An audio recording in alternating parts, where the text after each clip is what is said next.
Hey everybody, welcome to our Wednesday afternoon stream, Help Wanted. I'm going to go ahead and let the characters introduce themselves and we'll get right into the craziness that has been going on. Alright, hello everybody, I am Alex and I'll be playing the part of Kolok. He is a red-scaled, dragonborn barbarian in every sense of the word. Very much interested in eating basically all things that he can, including dead bodies. And I'm sorry, did everybody just go offline on Roll20? Yeah, everybody. Oh, yeah. Oh no. Yeah. What I guess happened? I'm still here. It's time to refresh Roll20. What in the what? Okay, just reload the page, I guess. Yeah, that's fine. Come on, honey. You can do it. Sorry, am I in it?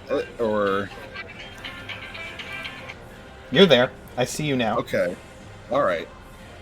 That was strange. Yeah. So, yeah, as I was saying, I'll be playing the Barbarian, who is all out of rages right now, and not kind of feeling like he really needs something to eat, something to drink, and is a little done with this whole goblin invasion bullshit.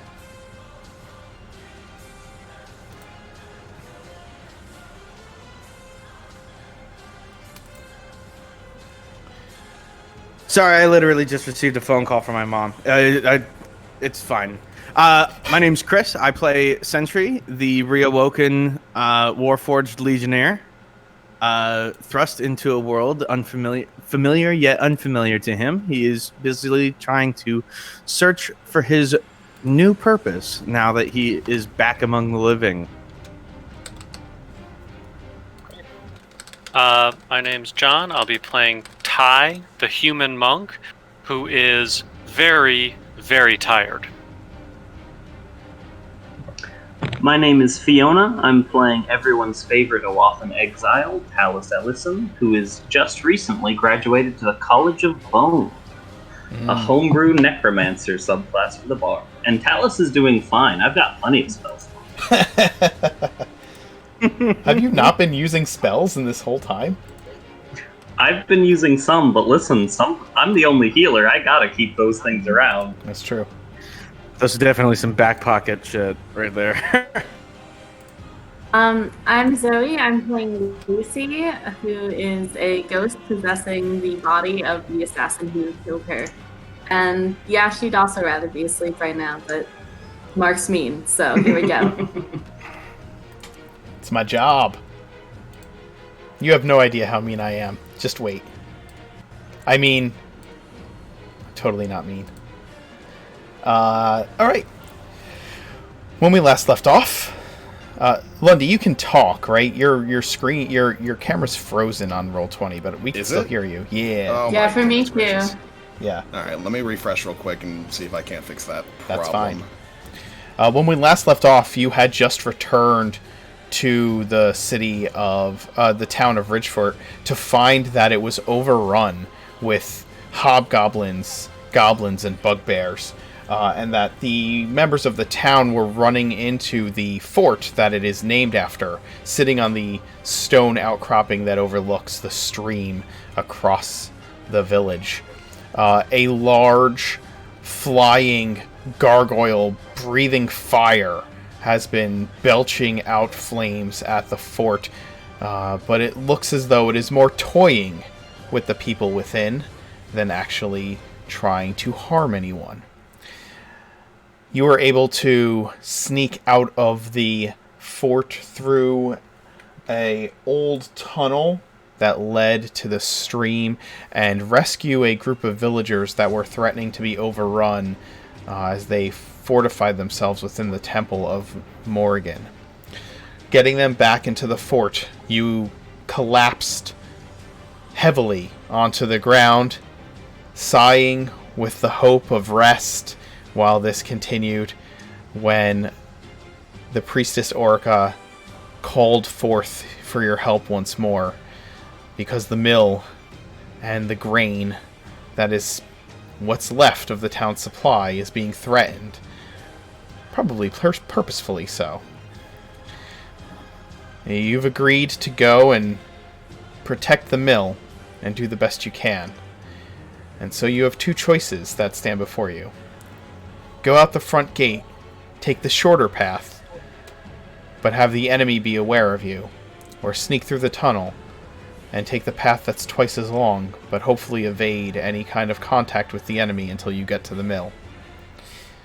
And so I ask you all, what do you do? This tiring... Oh, I'm sorry, go ahead. No, my fault. When you say twice as long, do you mean like the short path is an hour and the other one's 2 hours, or like 10 minutes? The short path is about a 500-foot distance. The long path would be twice that. It would be twice that distance, because you'd be coming out of the fort this way, and then you have to travel to the mill over here. And I just think we've got to sneak. Our resources are so low that, like, getting the benefit of surprise is, I think, the only way we're gonna live through this. I concur with the bald one. I concur with the bald one. Jesus. Not exactly my specialty, but if you guys want to go ahead and go forward, then I suppose I can bring up the rear. The Sentry has made his decision. He's already headed downstairs to the tunnel. Of course he has. It is about 11... I think I said last time it was about 11 o'clock at night at this point. Full on late. You guys have been... You spent the day traveling back to town, and then you spent the last 2 hours fighting and rescuing and traveling through the town, trying not to be seen by these hobgoblins as you escorted these group of villagers from the temple into the tower. And now you are heading back out. What's your marching order as you march through this narrow tunnel for the second time or third time this night? Talus should be relatively near the front, just because he's going to need to uncollapse part of the tunnel. The squishy mage wants to be in the middle. Kolok's gonna crawl on all fours in the back. Just because. And Sentry will take point. Staying down low will help him be stealthier. I understand. Sentry will be in the front. Yeah, Sentry will take point. And Ty will be in the middle as well. Okay. You guys head out, head through this tunnel. Once again, it takes you 10 minutes or so to get through to the end of the tunnel. And Talus, you mold earth once more to unblock the door, is what I'm assuming. I do indeed. Okay. And Sentry, you push open the squeaky gate, it making that loud grating sound. It'd be faster to just drop kick it. So I'm gonna go ahead and bust it down. We can mold the door. We can mold the hole closed anyway afterwards. So okay. So Sentry's just gonna give it a swift boot. All right. I am gonna have you make a go ahead and make a D100 roll. Talus is the key to the door now. Exactly. Okay. You launch a kick at the grating, and it breaks off of its hinges and falls into the water with a splash, but it's almost more of a thud splash, as the shallowness of the water prevents it from kind of being this huge uproar of water. And you step out onto the grating into the stream, and as you look left and right, you see nor hear any signs of patrol. Should have done that the first time. Sentry is going to try and sneak towards the mill, which will be entertaining. Oh boy. Are you guys sticking to the stream itself, or are you going to, like, pop out into that tree line and try and use the cover of the trees? If you... I will at the very least try to use the tree line. Okay. Yeah, I think we gotta try to get some cover. Okay. Oh yeah, and I'm gonna mold earth again just to close the door. Okay. Sounds good. You cover most of the opening with dirt by molding the earth up into this muddy kind of lump that's 5 feet tall in front of it. And you start to move through the tree line. It is dark, so everybody can roll a stealth roll with advantage. It will be a group stealth since you are using the trees and it is dark. So what that means is as long as half of you succeed, the whole party succeeds. What's up? Can I try to cast minor illusion so that we're more hidden to like give the cover of, us not looking like we're there? The minor illusion spell will it doesn't move with you, right? It stays in one spot. So Okay. You would have to like constantly be recasting the illusion as you move. That makes sense. Okay, that's fine then. You all have advantage. It would probably just be more suspicious to make a huge rock. Yeah, my stealth roll is actually at disadvantage, so it's just the 14. Okay, Because understood. with advantage then disadvantage makes Yep. it normal. The first roll being a 14. It does. Okay. So let's see. We've got a 21, a 19, a 19, a 14, and a 13. Okay. You guys move through the tree line quietly, staying low. Kolok moving on all fours because he thinks that it'll be quieter and more stealthy than if he is traipsing through the woods. And Sentry just deactivated his headlamp.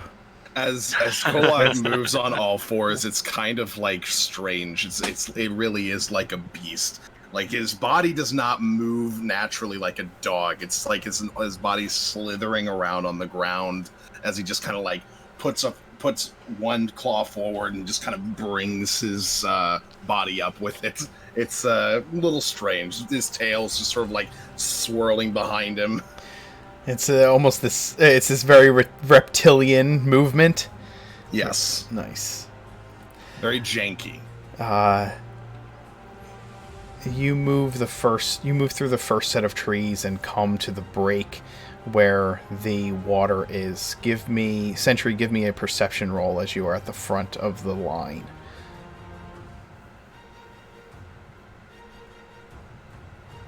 A 7. Okay. What's your passive, by the way? 14? 14. Okay.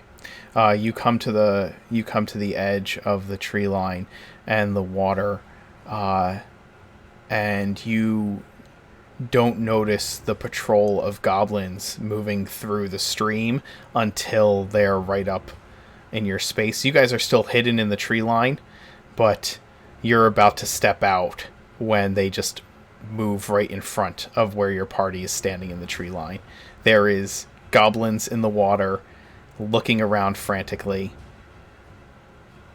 Tiny bit of shore, tree line, and then Sentry just stops short.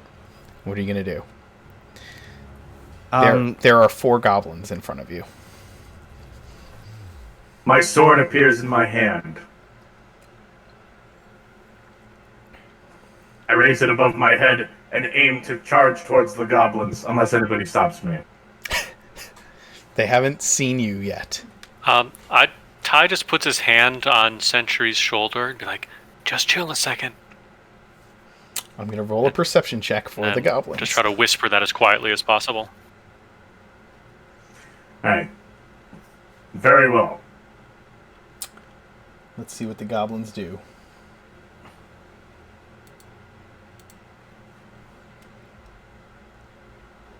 Think quiet thoughts. Lucy starts thinking really hard about very quiet things. Hey, with Lucy, it might work. Must not clank. I haven't eaten in a while. The goblins look around, sniff the air, and one of them bumps into the one in the front. who trips forward and splashes in the water. He turns around and starts arguing with the one who just tripped him, and they look like they're going to fight when the final one in the back comes up and says, "Keep moving. They could be anywhere." And then they kind of pull up and continue to move forward in the water, pulling away Ambush from the protocols ground. engaging. They leave you. They pass by further on the stream, moving back towards the village itself.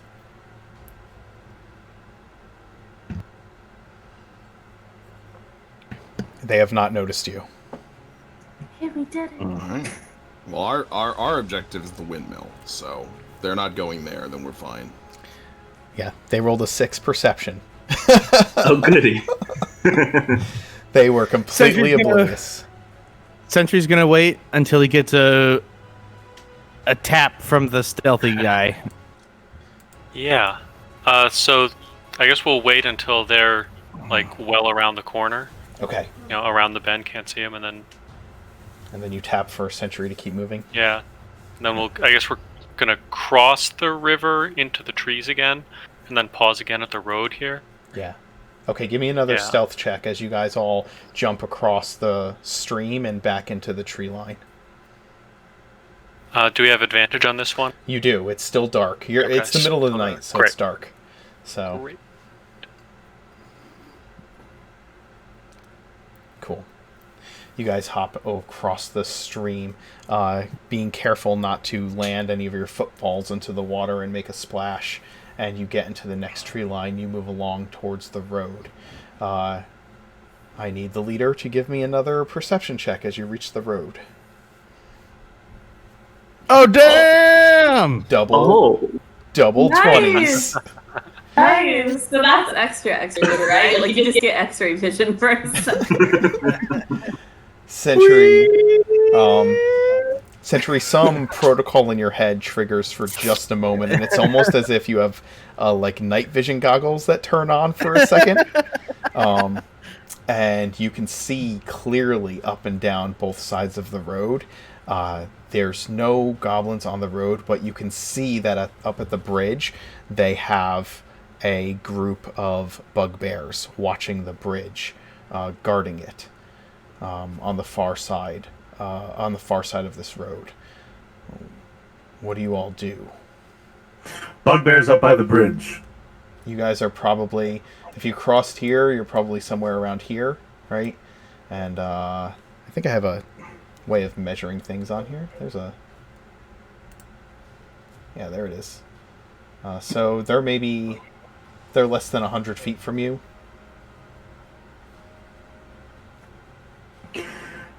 I think that we should.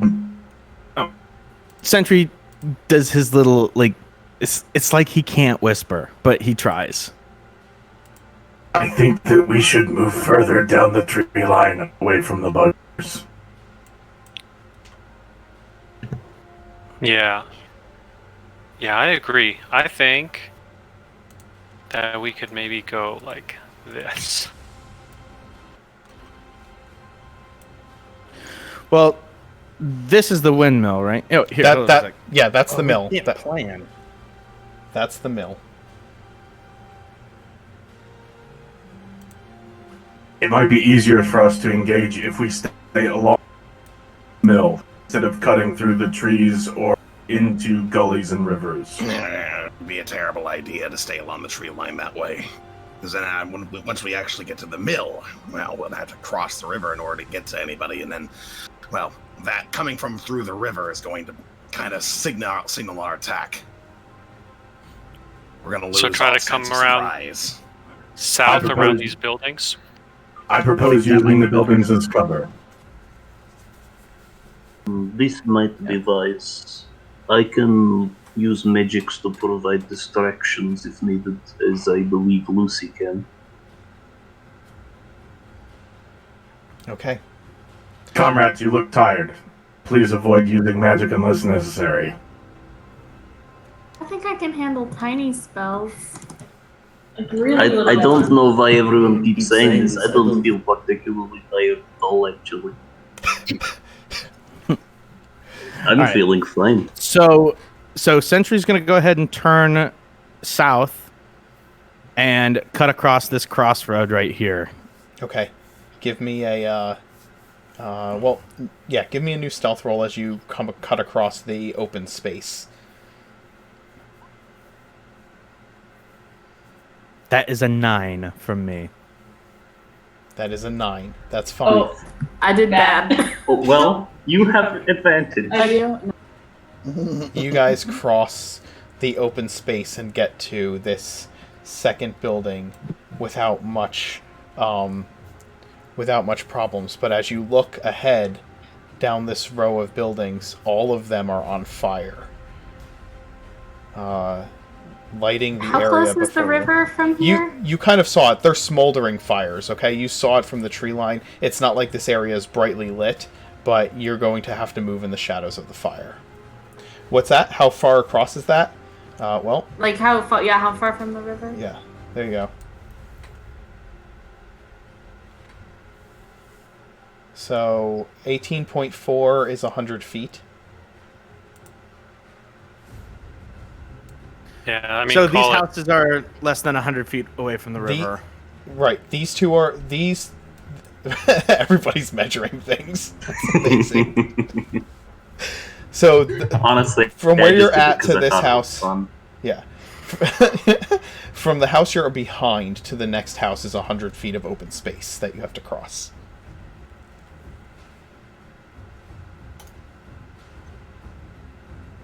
All right, we're just gonna use Kolak as the button, or we could use Giant Lucy. Giant Lucy. She's still bigger than all She's the still, other for tokens. some reason, just bigger than everybody. It's Giant very Lucy. strange. It's beautiful. Yeah, when I Alright. leveled up, I decided to put my proficiency Alright. in growing 3 feet. So this area is dimly lit instead of the darkness of the tree line that you've been covering before. You will not have your once you get you will have advantage of crossing this open space because of the brightness coming from the houses on the other side. This area is kind of darker in comparison, silhouetted, so you can have advantage cutting across there. But moving from house to house, you have more cover, but at the same time, you're going to be moving under the light of these fires. So, tell me what you are doing. Time is of the essence. I propose we use the houses as cover and move directly there.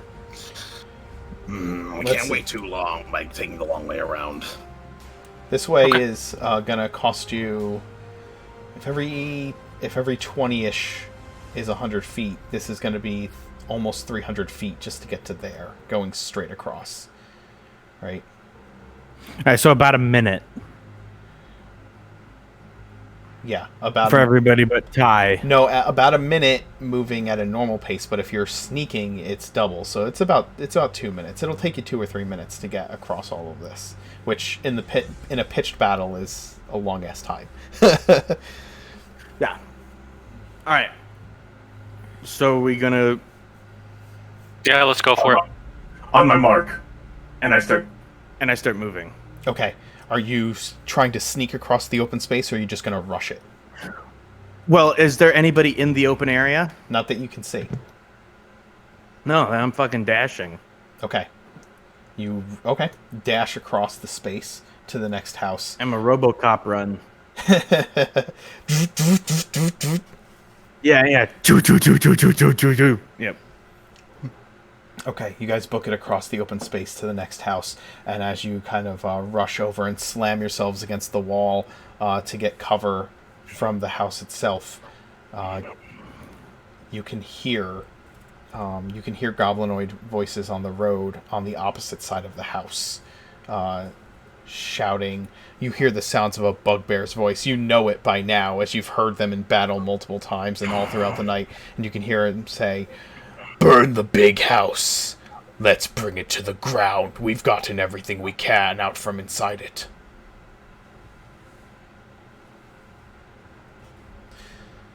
Yeah, cool. Keep moving. I mean, Yeah, we're gonna keep moving. Like, that's bad, but at the same Okay. time, food stores a little bit. I'm more gonna Yep. make a perception check. Sure. What are you checking for? What are you looking for? Let me ask you that. I am trying to listen for non-goblinoid voices. Okay. Give me a perception check. Damn it. You don't hear, other than the sounds of gleeful goblins lighting buildings on fire, you hear no other voices. They are being Right. loud Well, and raucous. There can't possibly be anything else going on to that, so let's keep moving. Okay.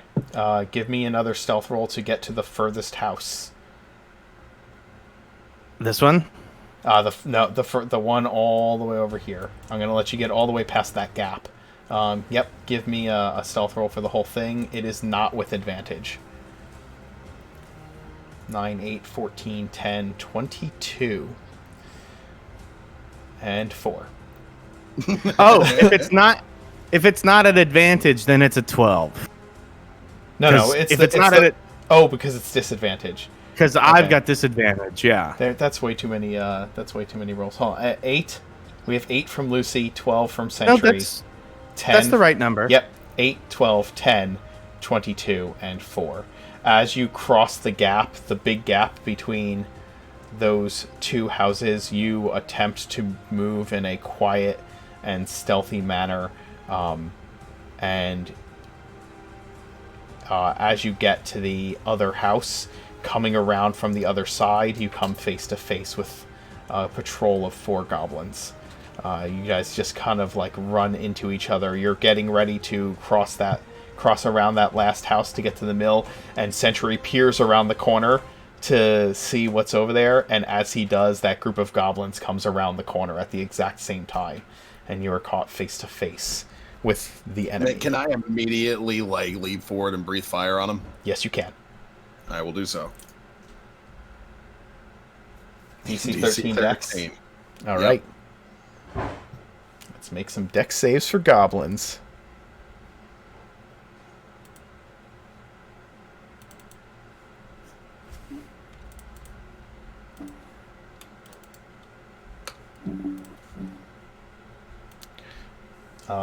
The first one succeeds, second one fails, third one succeeds, last one fails. So 2 fail, 2 succeed. Failures take 9 damage, succeeds take 4. Okay. 2 of them, the 2 in the front, as soon as you leap forward and breathe fire, they burn out of existence, and the bones of charred goblin fall to the ground, rattling into a pile. The 2 behind them are singed, like cartoon style. Like the entire front of them is blackened, and they look blinking wide-eyed at the sudden intrusion of a burst of flame from some kind of draconic creature. Kill them quick! Can I try to throw a knife at one of the remaining ones? Why Just don't as a we- reaction, like, ah!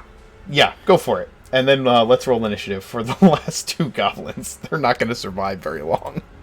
Oh, that's the plan. You hurl forth your dagger. It's a 13 to hit. It sees it coming and dips out of the way of the dagger. The dagger lands in the field somewhere beyond in the darkness. Everybody roll initiative. Who do I need to add to the initiative order? I roll a 14. Yeah. There are so many forgot. Taluses on the board. All right, I will add Talus you. clones. Add Sentry, add Talus. Oh. Okay. Everybody get your initiative order set properly. 14 for Sentry. There we go. Alright. The goblins go first. Seeing that things are not good, they are going to take the disengage action and move around the back of the house as fast as they can. If one's run. within melee range of Kolok's got Sentry. Oh, Right? Kolok, you have Sentry, that's right? true. All right, so you can Sentinel, yeah. In fact, oh yes, you have Sentinel. So in spite of the fact that they tried to bolt and take the disengage action, you can make an attack against one of them. I will do so. And we'll go ahead and reckless it. Why not? Sure. That's gonna Boom. destroy Isn't necessary. it. Considering it's at 3 hit points, it's gonna just die. Yeah. Even minimum damage, I'm killing it. Yes. So you just kill one as it tries to run, and then it's your action. I am going to chase down the other one to attack it if I can. Go ahead. And I will do so. Badoom. 17? The 17 will hit, and you will destroy that goblin. 4 gobos dead. All Kolak. Kolak, you just Brutal lizard man. come in as a force of nature, breathe fire on them, and as the last two try to escape, you cut down one and chase after and land on the other one, tearing it to bits. That was a bit too close. Thankfully, you make an excellent attack dog. Not that you were much help. You are 50 feet from the mill. You see it in its full view at this point. It's this simple rectangular building, and let's see. You get to the mill. I have notes here. Are there any straggler goblins outside the mill? Yeah, I will tell you. There are, so the mill has like fires all around the mill, but they're these little smoldering fires. And as you get closer, I will need. Why don't you guys give me perception checks as you are moving closer to the mill, and I will also move you to the mill map.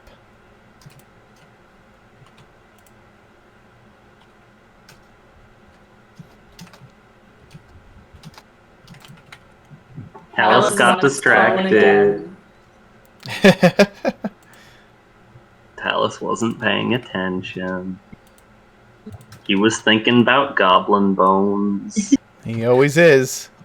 You just hear him going, oh, bones. Daydreaming. I want the bones.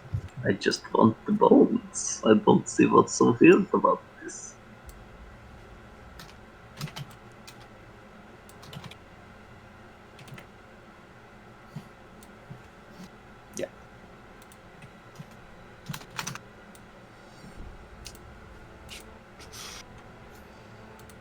All right. Ooh, Alright, so we're someone's approaching playing with from- dynamic lighting. What? Someone's playing with dynamic I lighting. don't know what you're talking about. I think he's just using Fog of War, but It is Fog of War, but you know what I mean. So you guys are coming from somewhere on this side. Probably, yeah, that's a good spot. Towards the mill. I can now utilize dynamic lighting because I have pro, but Lucy has gotten even bigger. holy crap! Oh no, what did I do? Lucy! What are you doing? She's still Look at way her. bigger than She's so everybody big else. at us. What is this? Her psionics are really There we going to go. her head. It's all over her Her head. is ballooning up. It's Don't so let anybody funny. tell you that she doesn't have a big personality. Um,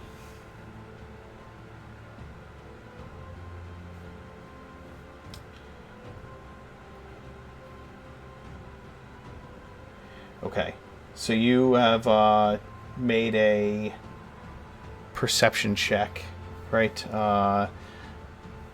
Ty, as you move forward and peer towards this mill and you see these small fires, you notice that there are like stacks of hay and twigs just slightly away from the mill itself that are set ablaze. To make it make an insight check for me. I will do just that. It, Damn, Ty. it looks like somebody was trying to make the mill look like it was on fire without lighting the mill on fire. Okay, well, I will warn the others. Hey, this looks like a setup. A setup. What are we thinking? Do you think I would hate for all of their hard work to go to waste. Are some of these things windows? I'd like to sneak up and maybe peek inside. There are. The thinner ones are windows. The thicker ones are doors. Okay, well, I guess I'll just try to sneak up to this closest window Okay, give me a and stealth see roll. what's inside. Absolutely. 19. 19. Okay.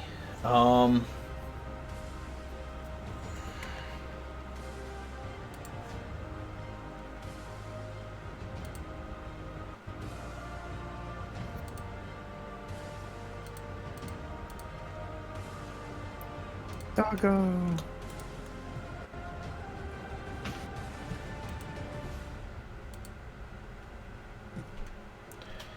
You peer in.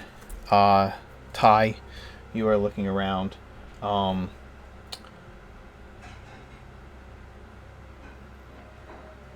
There is the stone grinding wheel in the center of the building there that you can see. It is slowly continuing to turn as you look inside. Up about halfway is a loft that you can see where it looks like there are piles of bags of milled flour all along the loft up there. You can see that there are several bugbears trying to hide up there among these bags. You can see their shapes kind of moving as they wait for someone to enter the doors. Okay. And is it one big space? The floor plan that you see, it's one. I'll reveal the floor plan. You can't see the floor plan because I can't see the floor plan. Yeah. All right. So let's see what you can see from that window. Peering through that window, you can see.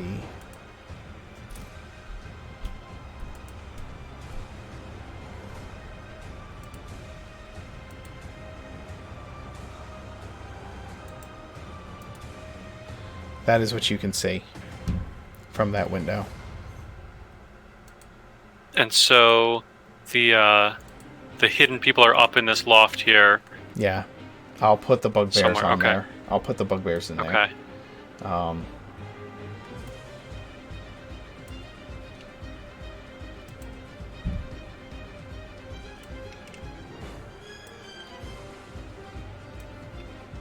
And this door in the north wall, is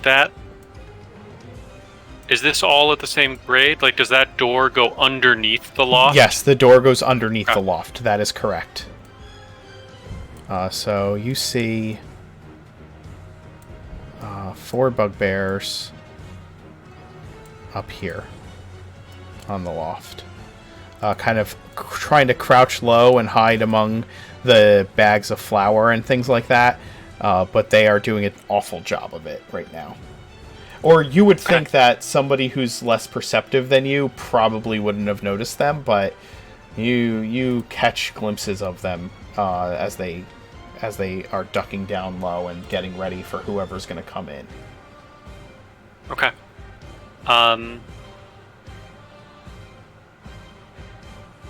Well, I will duck down below the windowsill Okay. and try to crawl just to right here.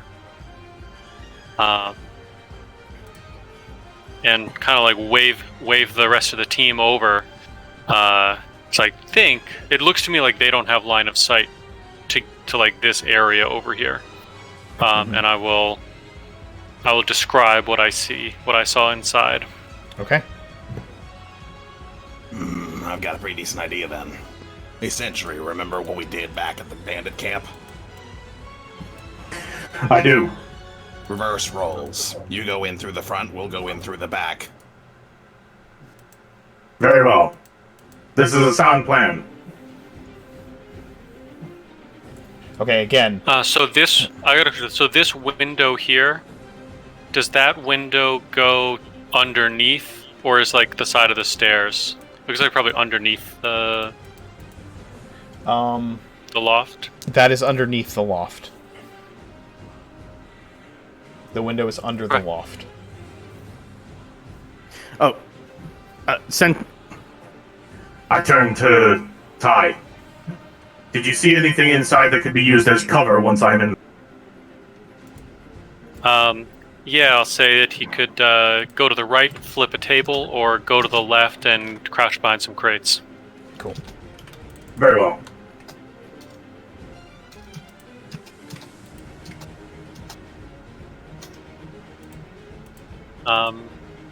Yeah. Well, sounds great. Okay. All right, I am Sentry is. I'm going to deliberately walk in front of this window so that even if they see me, their attention is where it needs to be. Okay. Can I climb the mill?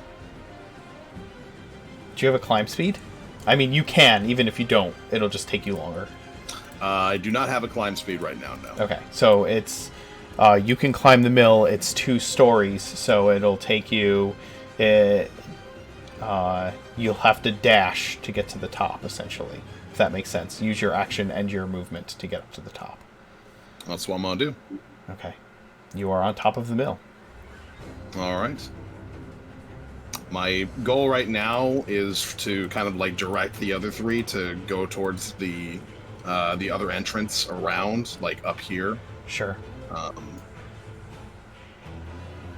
And I am going to go across the roof crawl across the roof and hop onto here, the mill here, the wheel.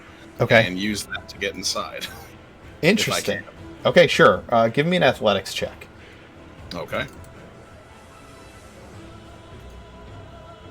Oh. Yes, you can jump onto the mill and kind of climb down onto the shaft to like pull yourself through the opening into the loft area.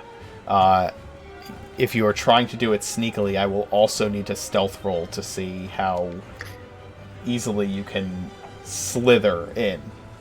What is that? Whoa! Look!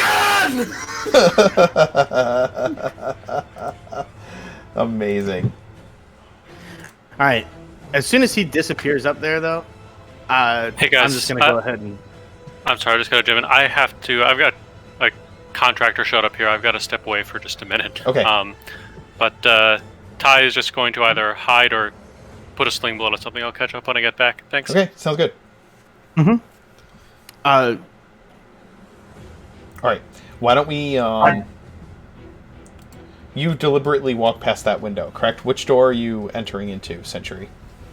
This door. All right.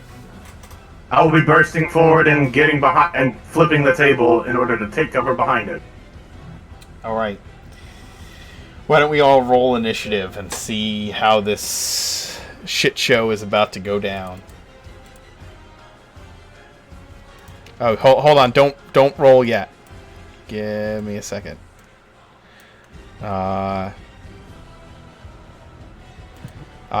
Sentry, you're on 12. That's fine. Everybody else roll.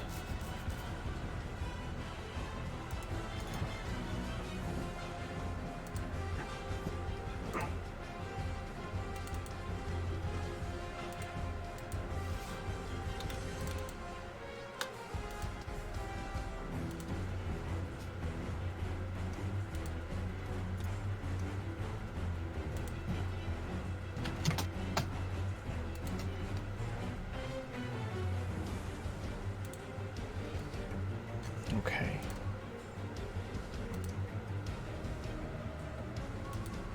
That's perfect. Are you guys waiting for Sentry to burst into the room? Is that the plan?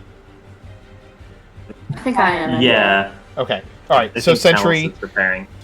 before the initiative order starts, you burst into the room and run for cover, flipping Yeah, the table up. What's that? I was actually going to ask if I could just shoulder check the door on my way. Yep, absolutely.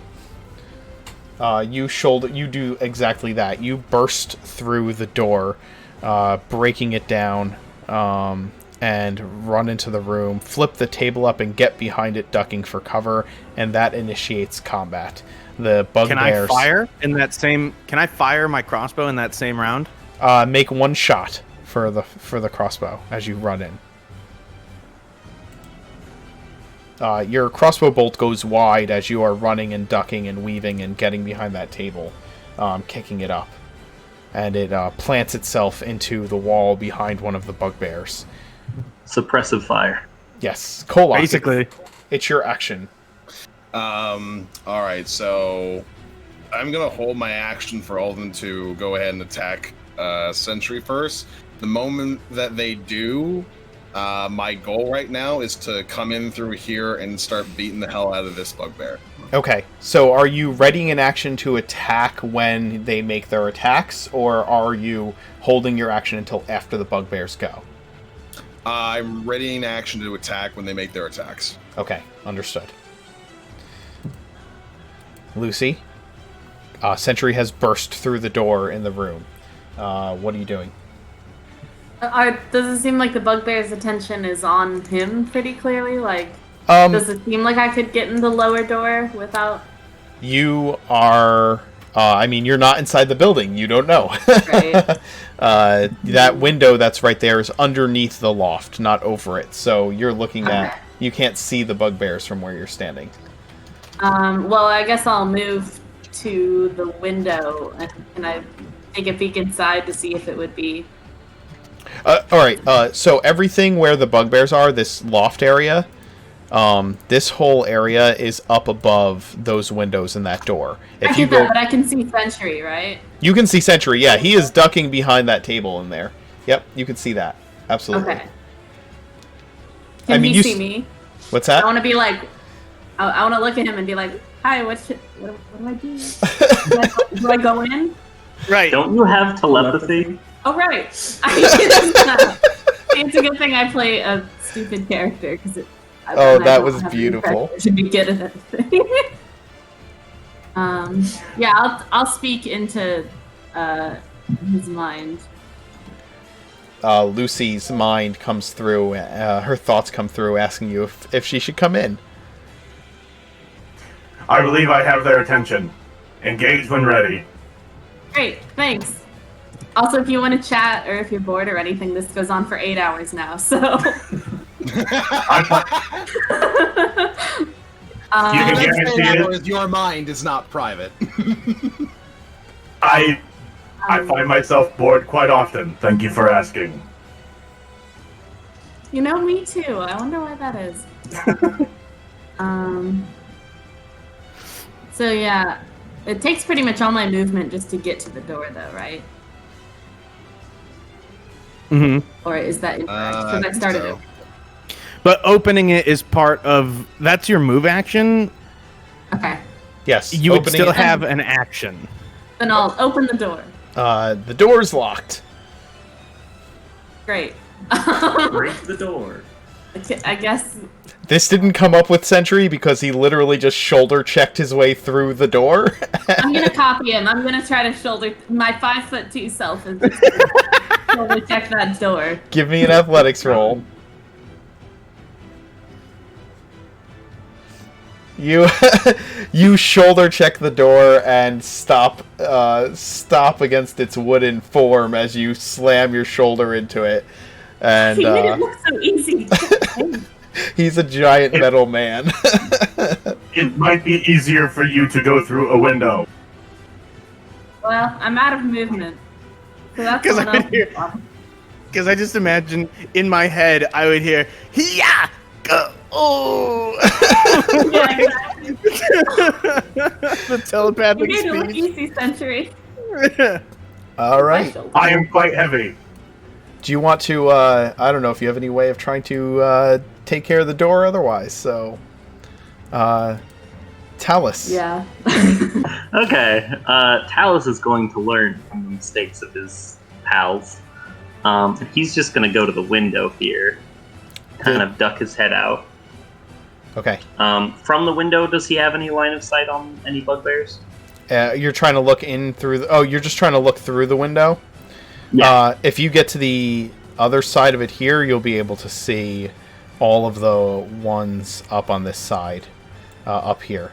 If you are on... if you're on that side, you can see this one here from the other side, depending on where you want to stand. Okay, I'm going to try... Talus is going to go ahead and cast Chill Touch on this one here. The leftmost one is not close to Kolak. Go ahead and make an attack roll. You have advantage because it is unaware of your presence. Oh, nice. It will a 19 hit? Yeah, that will hit for sure. Oh, that is the full 8 necrotic damage. Nice. And he cannot benefit from healing. No, he can't. As the creepy skeletal spiritual hand has wrapped itself around the throat of the bugbear, he grasps it and begins to seemingly choke. And for now, that's all Talus is going to do. All right. So that'll be his turn. Don't have many of those old inspirations to go throwing around. All right. Sentry, you are huddled behind this table. The bugbears have yet to react to your presence other than, like, noticing that you have bowled into the room. What are you doing? Yep, I am going to fire from behind cover. Okay. Make your attack. Achoo!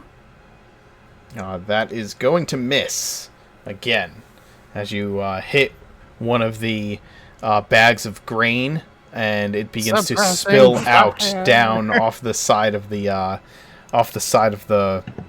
loft there onto the floor below. It's Not the grain. We're here to save the grain. God dang it, Century. You're committing more vandalism than the goblins right now. The bugbears are going to... The bugbears up behind this like ledge here, they're going to start hurling javelins at Sentry. So that's one attack. You have cover. I'll say you have 3/4 cover, so you have a... What's that, +4 to your armor class from behind the table? Armor class at 22. Okay. First one misses with a 19. Second one, 20, still misses. Third one, 5, definitely misses. This last one is a 12, or one more 12, that misses, and the one at the top of the stairs is going to charge you, seeing the ineffectiveness of his fellows, and get right there and attack you with its Morning Star. For a 14 to hit you, which completely fails. That's a miss. Yep. Yeah. Well, they attacked, so I went ahead and dropped in. Yep. And got my stealth attack off, 21 for 12 damage. Hell yeah. On this one Rahar. You leap out of your hiding spot on the hiding behind the shaft of the mill, and you jump out, slashing with your greatsword, and do this huge gash into the back of the bugbear. Where is everybody? Ty. I still not back top from talking to the contractors. Yeah. I think Ty will. He said he would just be firing sling bullets at anything that he could hit. Yeah. So he might be by the window next to Talus. Yep. I'm just looking at his character sheet quick, at his skills and whatnot. Actually, if I'm being completely honest, I think that Ty would probably move to flank the bugbear attacking me. Yeah, I think so too. So I don't know how many key points he has left, so I will have him run in here and flank. Let me look at his character sheet. Key points, key points, key points.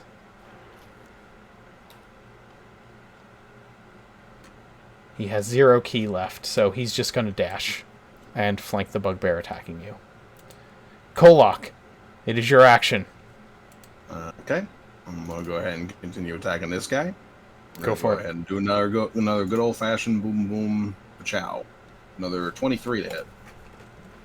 For 9 more damage onto this guy. Reckless attacking? Yes, indeed. All right. Go ahead and you can describe your attacks if you so choose. Of course, first time he's waiting until he starts hearing the sound of things going off of impacts from wood to steel or whatever. He starts hearing them and immediately comes in through where the railing is going out to the wheel. He comes in and he slashes once into the back of this bugbear, and then he twirls his great sword and stabs him through it again, sort of pinning him to the railing here. Very nice. He growls at you as you growl back at him.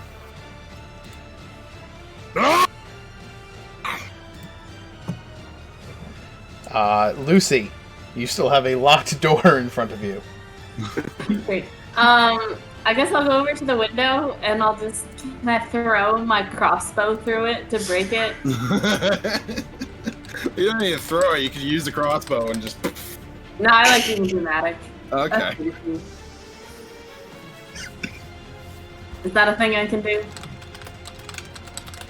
I'd say it one more time. I apologize. I was fixing something on my end. No worries. I want to throw my crossbow through the window. Yes, you can throw your crossbow through the window. Absolutely. You shatter the window with your crossbow as it flies and skitters into the room on the other side. Sentry hears a voice in his head say, "Look, I figured it out! I made it inside." I am so proud of you. Thank you. I guess I'm gonna try to move, like here, so that hopefully the ones that are right behind me can't see me because I'm kind of undercover, but I could see the one next to Kolok. Would that work? Or see the one next to Century? You can see the one next to Century. You can also see up to the one next to Kolok. Absolutely. Cool.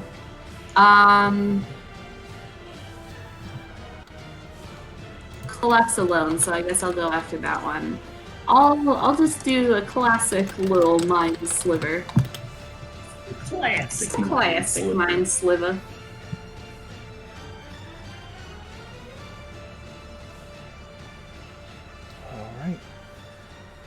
It's going to make its intelligence save.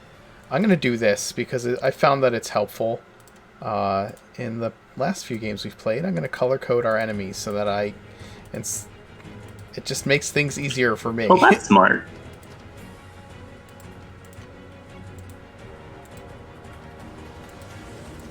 Alright. I'm going to have him make his intelligence save.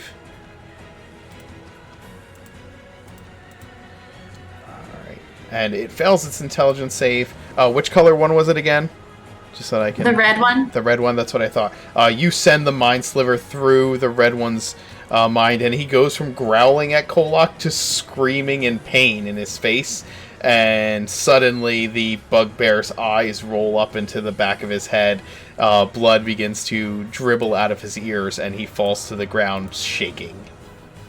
As Kolok watches that, he can see Lucy behind in the distance going... Yeah, he slides down to the ground, and Lucy's just like in his line of sight now, and she's just like, "I did that." Beautiful. Hello. Go ahead and get an inspiration point, Lucy. Thank you.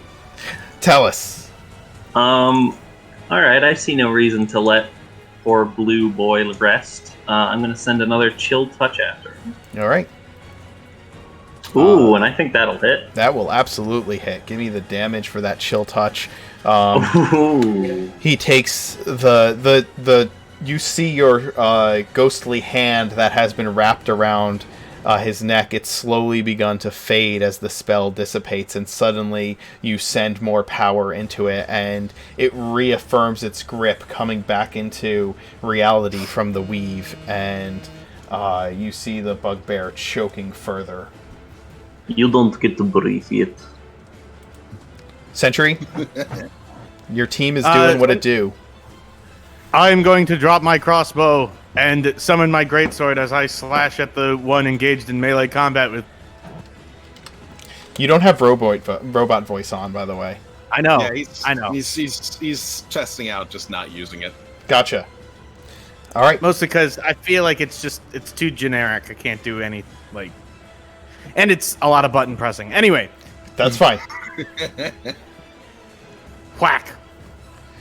Yeah, that's gonna 18 to whack him for sure. You do you do 12, Jesus, 12 damage to him as you slam that greatsword into the body of the bugbear. And And I will be action surging for an extra attack. go for it.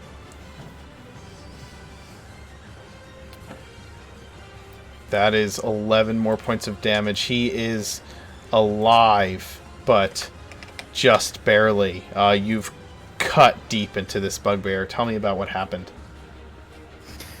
Sentry stands up, letting the crossbow seemingly disappearing into another dimension, or basically getting hurled through the window behind him as he draws his greatsword out of nothingness, taking a reverse grip and just slashing across its chest. Blood and viscera dropping onto the floor as he wields around, as he spins it around and does another overhead cleave, driving the blade deep into the bugbear's shoulder. Nice. The bugbear cries out in anger and slams forward with his Morningstar, hoping to get you off of him. But considering the hefty amount of damage that he has taken, he is unable to put the force behind it necessary to push through your defenses. It's more like a pillow hitting you than a Morningstar. The other bugbears are going to change their plan of action as they see Kolok jumping into the room and other enemies rushing forward. So they're going to move. Two are going to move to intercept you, Kolok, and the last one is going to rush down and get about there and hurl another javelin, this time at Ty, who is standing at the door. And who's back? Hi. Ty, there's a javelin coming your way, but I don't think a 13 hits you. Oh, no, it doesn't. All right. He's quick on that deflect missiles. Yeah. I've already got the deflate missiles out regardless, though. Just in case. Just in case. Just in case. You never know. Like his left click. Can he just catch the javelin even though it doesn't hit him with that 14? No, I'd rather just not use the reaction. Save it for later. Yeah, absolutely. All right. The javelin Save hits it for the a rainy door day. frame next to you, Ty, and kind of does that thwang as it hits the door frame right by your head. The two bugbears rush forward towards you, Kolok, and they are going to draw their Morningstars and start taking swings. First one is going to miss horribly. It rolls a 1. It slams its Morningstar at you, and the spikes of the Morningstar get stuck in the wall beside you. You notice that there is an opening. You may take an attack of opportunity against that bugbear if you so desire. I will fucking do it. I don't even mind. Yeah, you swing your greatsword into that bugbear. And Oh, that almost max damage. Oh, that is the bugbear that has been getting choked by the chill touch. And as he swings his Morningstar, you duck under it. The Morningstar slams into the wall and is stuck, and he's trying to pull it out. And as he's trying to pull it out, you have this opportunity to swing, and you fell the creature. In what way? he nails that Morningstar onto the the device in front of us, the railing coming out for the mill, and he gets stuck for a second. And Kolok just kind of like grabs his hand on the Morningstar with one hand, brings his greatsword behind himself, and runs it through the entirety of the bugbear's body before bringing it back out. The bugbear falls backwards off of your greatsword and to the ground below.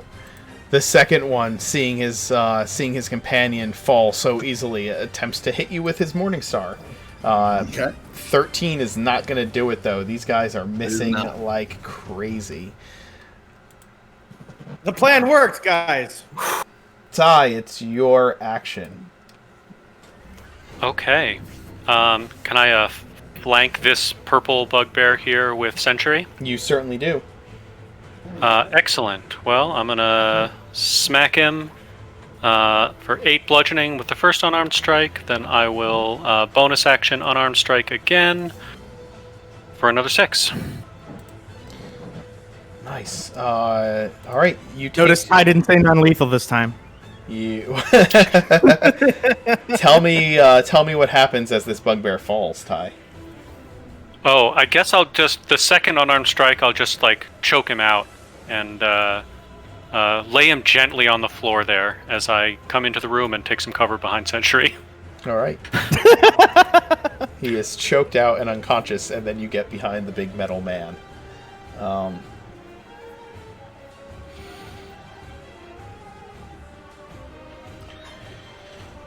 Okay.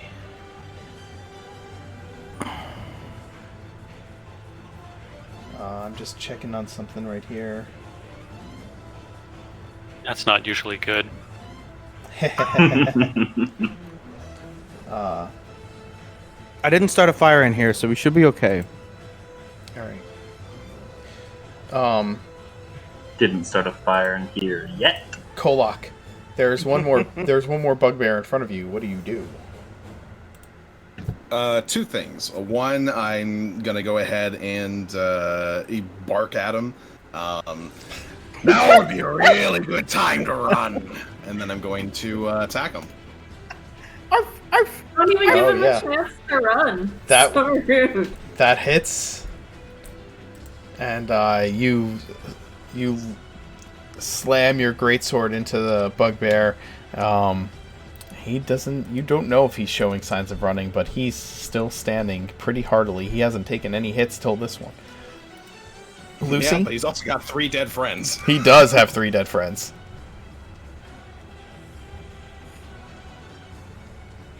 Lucy, please help Kolok. Got it. I will magic missile the one attacking Kolok. Or at least the one Kolok attacked, really. Alright. You magic missile the one attacking Kolok. Your missiles hit the thing in the back repeatedly. Your ghostly missiles pound the back of the bugbear, and the bugbear just starts looking around, trying to figure out where these punches are coming from that are hitting it in the back.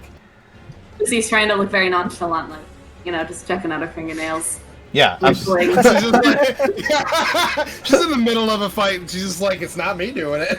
I know I'm not a goblin, and I know it seems like I'm with these guys, and I probably am, but I'm not doing anything. not doing nothing. Talus, what are you doing as you look through the window? Has the orange bugbear gotten hit at all? It has not. Okay, well, Talus probably doesn't want to get in a prolonged combat with it, so he'll go back to everyone's favorite cantrip, Chill Touch. And he'll do quite bad. Oh my god. That's about as poorly as you can do. You attempt to chill touch the bugbear, and your spell you see the hand start to form, and then it just dissipates out of existence. For a second, you just can't focus.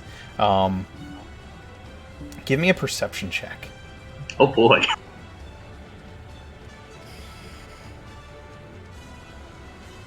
Oh no. Oh my gosh. Tal, you good? Okay. Sentry. Oh no. Sentry, it's your action. That was the most ominous thing I've ever seen. Sentry turns to face the orange bugbear. Taking his sword in both hands, he attempts to step into its instep and bring his blade across its stomach. Make your attack roll is a 13 to hit. 13 to hit the bugbear as you step over the table or past the table to attack him. That is not going to hit the bugbear. You miss as he tries to deflect your blade with his Morning Star. And he will return the favor. But he is going to miss you. You're just clashing blades locked in combat. The other one is going to attempt to swing his Morning Star at Kolok. 17 to hit. That'll hit. Alright. He's going to hit you for 14 points of damage as he slams that thing down on you. Man, that fucking brute strike. God damn. Mistake.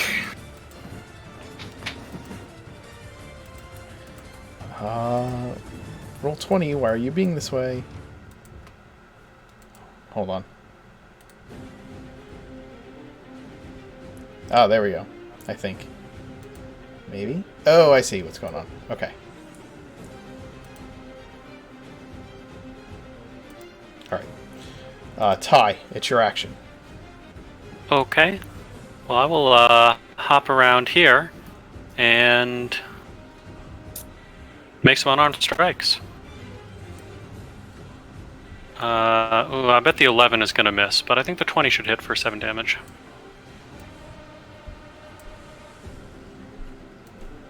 The 20 will hit for 7 damage. And... Alright, let's see.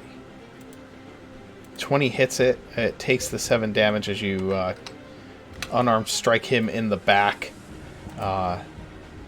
And you flank him. He now has attackers on either side. Kolok, it is your action. I'm gonna go ahead and keep 1v1ing this guy up here. Best I can. We're gonna go ahead and go with this. That's definitely gonna hit. For 7 more damage onto this guy. I love just imagining Kolok talking like that. Yeah. I'm gonna go ahead. Talking like he's attack from this guy. talking like he's from Wisconsin.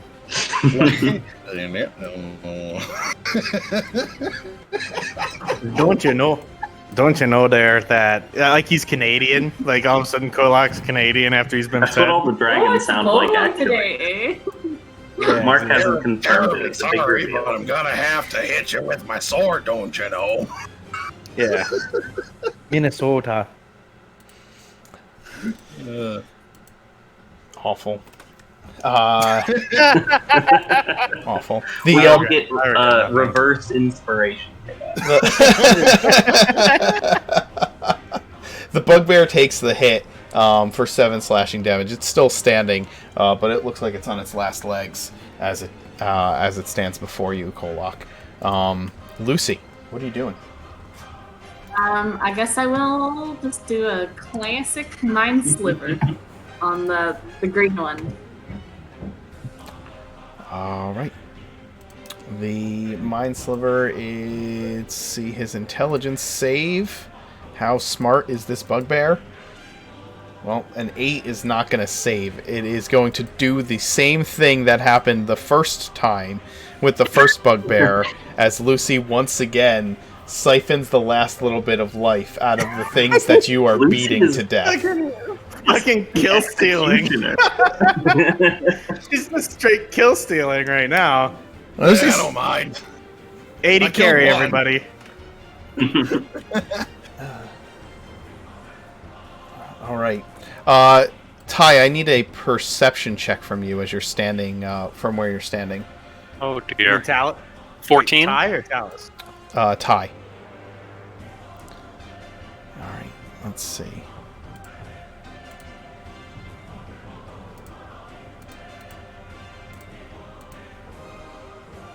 All right.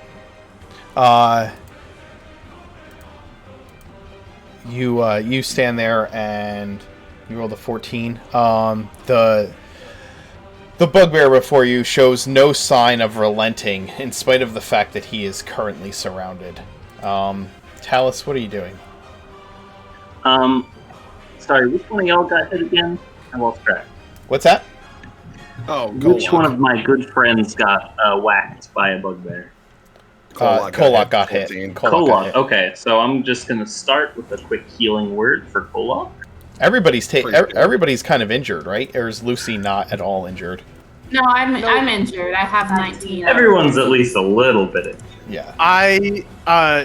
The one time I got hit last session, I recovered it with the with second wind. Right. Okay, right, so you're okay. fine.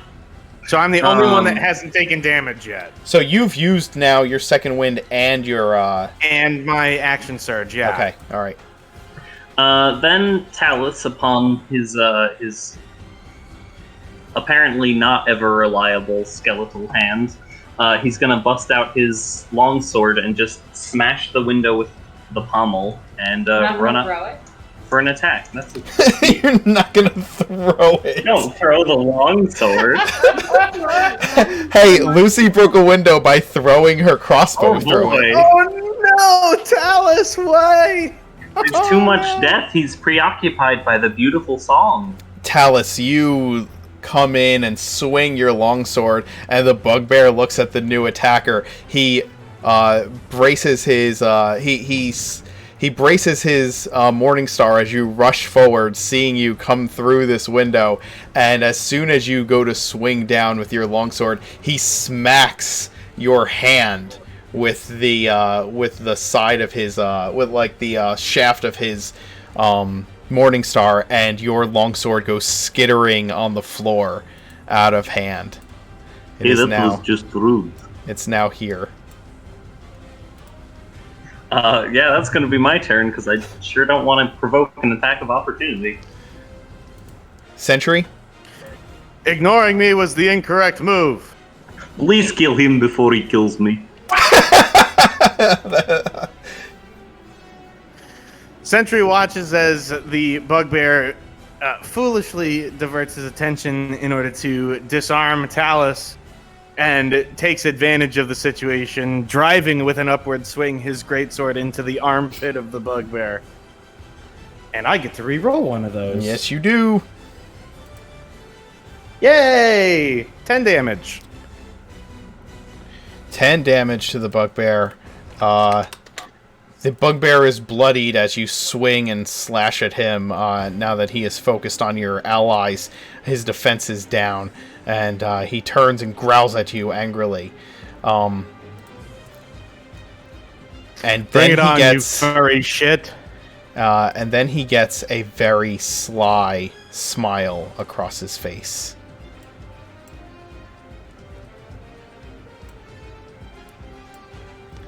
I stand by my statement.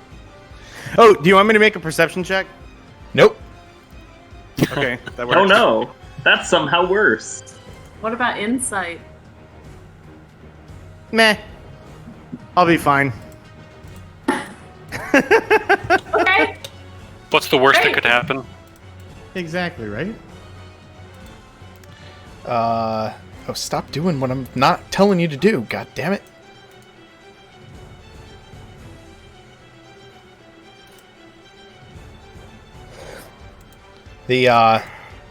These three goblins burst into the room from behind you. They are going to get surprise attack against everyone because nobody saw them out the window as they snuck up to the edge of the building while you guys were inside.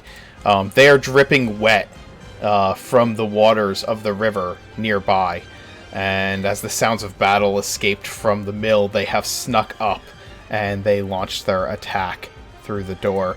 This one's going to come right up behind Sentry and attempt to sneak attack him in the back. That is going to be a 24 to hit you. Shield. Boing. Okay. These are gonna attack with short bows. One is going to shoot at Sentry. The other is gonna shoot up at Kolok. Nah, Kolok's too high. He'll shoot Lucy. 22 to hit you, Lucy. Yeah. It's 4 damage.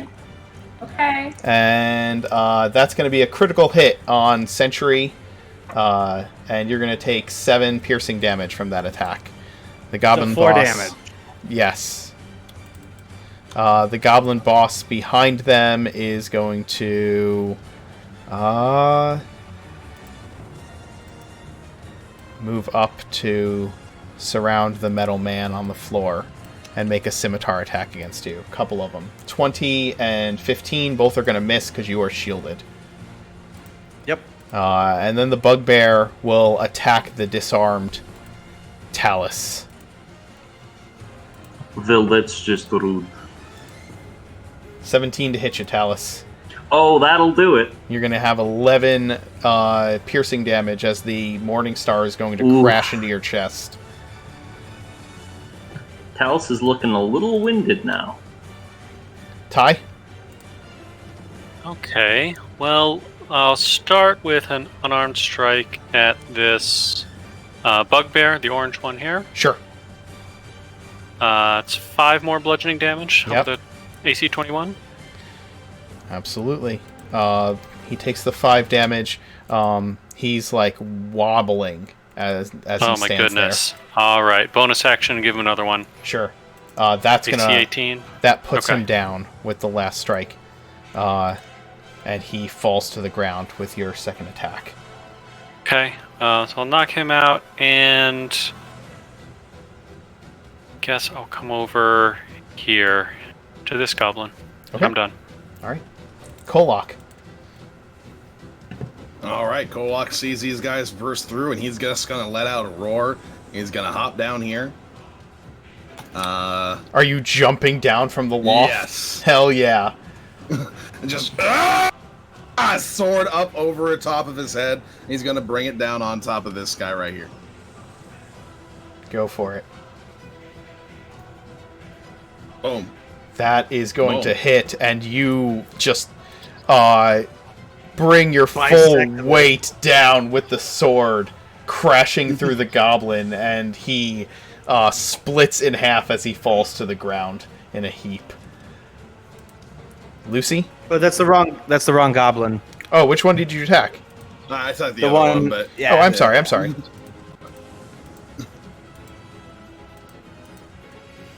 All right. Lucy, it's your action.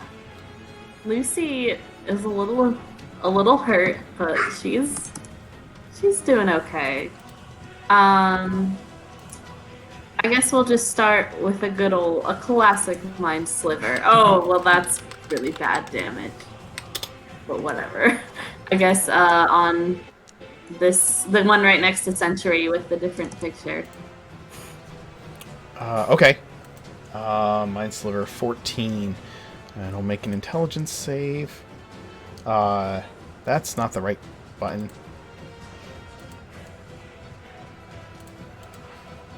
It fails its intelligence save. It's going to take that 1 point of damage.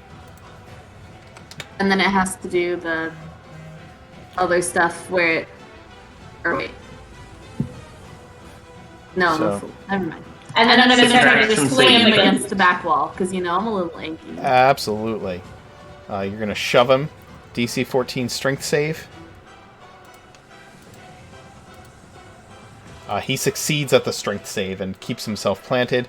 He takes the 1 point of damage, and he's going to have subtracting a d4 against his next saving throw. Is that correct? Yes, I believe so.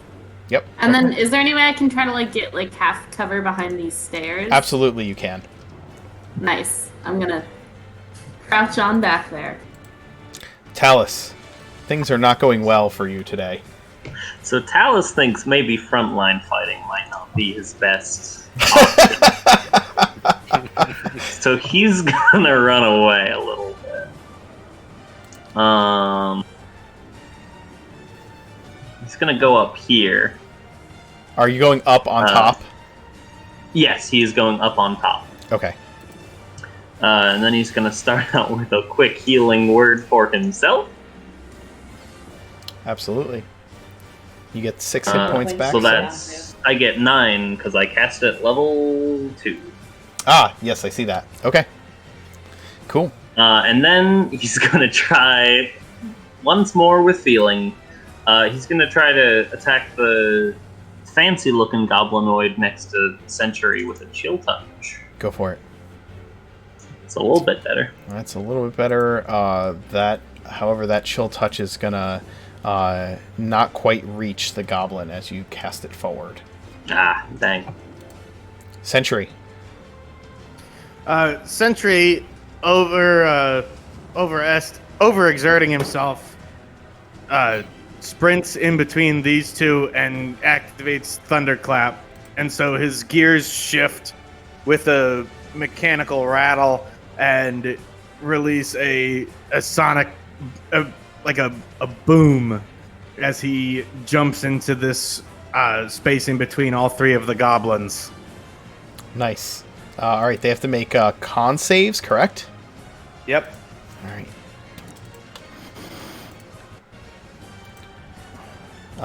First one is a 15, the second one is a 9, and then the fancy one in front of you is gonna get a 19. So one of them failed. Right. This one here is gonna fail. It's gonna take the 5 thunderclap damage. It's thunderclap, right? It's not thunder wave, right? So it's thunderclap. Okay. It's just thunderclap. All right. So he takes the 5 damage and kind of grabs his ears for a moment, dancing around in pain. Yeah, well, it's gonna. I mean, it's a thunder boom that's like 100 foot. Right. Like it's 100-foot radius, but it only deals damage directly around me. Yep, absolutely. The one in front of you, the one that seems to be in charge, is going to rush forward and attempt to attack you twice. Sentry. That's a 9 and a 10 to hit, so both of those. Right, so I get to attack this guy because he's attacking Sentry. No. This guy attacked Sentry. Oh, okay. Yeah, this guy's attacking you. Like, all right. Clank, clank. Yeah. 17 to hit you, Kolok, from the guy right there. That'll do it. All right, he hits you for 4. Okay. And the one here is going to attack Ty, who ran around behind him. He'll just turn around and slash with his scimitar. That is going to be a 22 to hit for 3 damage. That will do it. Ouch. The bugbears are all dead, so I can take them out of the initiative order. It's your action, Ty. Okay, well, I'll return the favor to this goblin right in front of me with an unarmed strike. Okay, double 17s. You knock him out in one hit. Yep. And then I will go around here, bonus action, unarmed strike for 7 bludgeoning damage. You go to unarmed strike. This goblin, he sees you move around behind him, and as your attack comes forward, he grabs the goblin that's here in front of Kolok and pulls him in the way,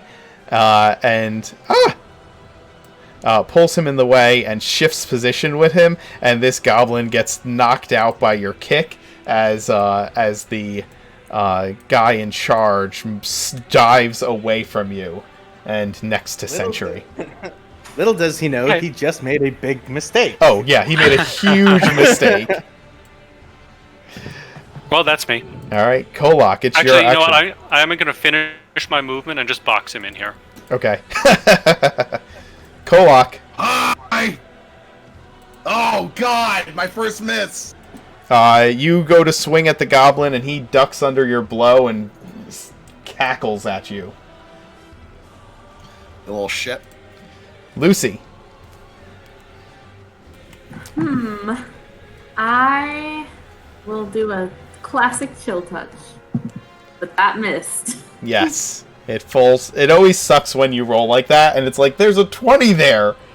But the chill touch, you can't get your chill touch aimed properly to get around Ty, and it just kind of hovers there for a moment, like thinking about which way to go, and then it disappears. Talus? And I'll just speak into Sentry's mind and go, "Good luck. You got this. You got this." I don't. Okay, Talus Thank is you. just gonna follow up where she left off there. We're just gonna keep chill touching till somebody dies. And it's gonna be a while. Not today. You guys are like, come on. Just, you're like fishing for goblins with these chill touches. Just the one. Sentry. In her mind, Lucy would hear Sentry say, "Lucy, I need you to go around the outside and prevent it from escaping through the door. We will keep it here." Sure, when it's my turn. This thing's not And going then- anywhere. Well, it's standing right next to a door, which is why I mentioned it. It's your action, Sentry. What are you doing? Yep. He is attacking with a greatsword and missing, I believe. Ah, yes, he is. I did not see your attack. I'm sorry. Yeah. No, that is- I just rolled it, so Gotcha. it's no worries. You go to attack him. You and Kolak are like sweep your great swords at the goblin at the same time, and he just ducks right under both blows as they swing over his head. And you guys are just face to face with each other. You and Kolak looking at each other as you both miss. 5 gold says I hit him before you do. The goblin is going to pop up, and noticing that he has not had any success penetrating your armor, Sentry, he is going to send one stab at Ty and another one at Kolak. The one at Ty is going to miss. That's a 7. And I'm also going to hit him with a 24 when he does that. Jesus. So 14 damage to him when he Oh hits my Ty. god. He is still alive, but he is severely wounded. His second attack is going to come at you, Kolak, and he is going to miss. With his bonus action... where's his character sheet here? With his bonus action, he is going to use Nimble Escape to attempt to disengage and get out of there 30 feet. Mm-hmm. Give me 1 sec to look up Sentinel. It uses your reaction. Which... You just did. But his speed's been reduced to 0 because he got hit. He can't That's move. true. Oh, when he cannot when move. I attack somebody, he can't. When I attack someone with my opportunity attacks, they can't move. Okay, then he is that works. stuck there. You are That's completely what I was looking correct. at. I was like, yeah. You are completely which is correct, why- Kolak. He's not going anywhere. Sentinel is fucking nasty. I love it. I'm fucking alive. This is why I got it. Ty, Yep. he looks like he's trying to find a way to get the heck out of there, and just Kolak has him cornered. 2 unarmed strikes. Go for it. Both. The first one misses, but the second one lands, and you are able to knock him out. Tell me about it. I'll just bonk him on the head. Okay. That's enough of that. Sentry hands Kolak 5 gold. Thank you. As you peer out the door of the mill, you don't see any further patrols coming in your direction. You've successfully gotten the attackers out of the mill. What's your plan of action now? Hey, we did it. Sentry is going to go ahead and head up. He's going to head to this window. Because if I remember the orientation of the mill, this window I should be able to see the keep. I will bring us back to that real quick.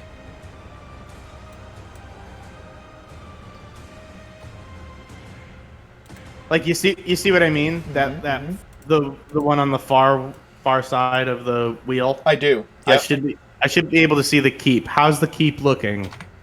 The keep has that thing diving at it still, but and is mostly surrounded by like military ranks of hobgoblins at the moment.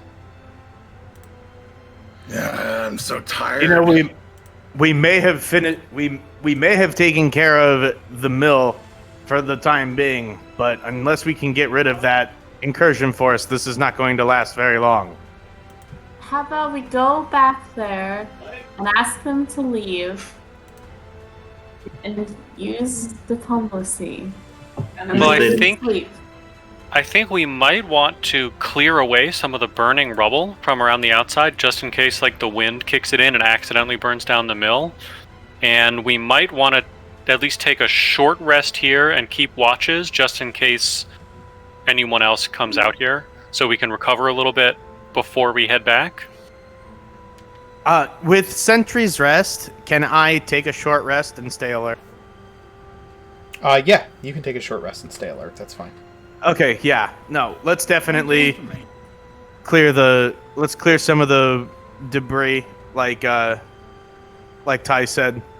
Let's clear debris and then rest up. Okay. We need to recover in some way.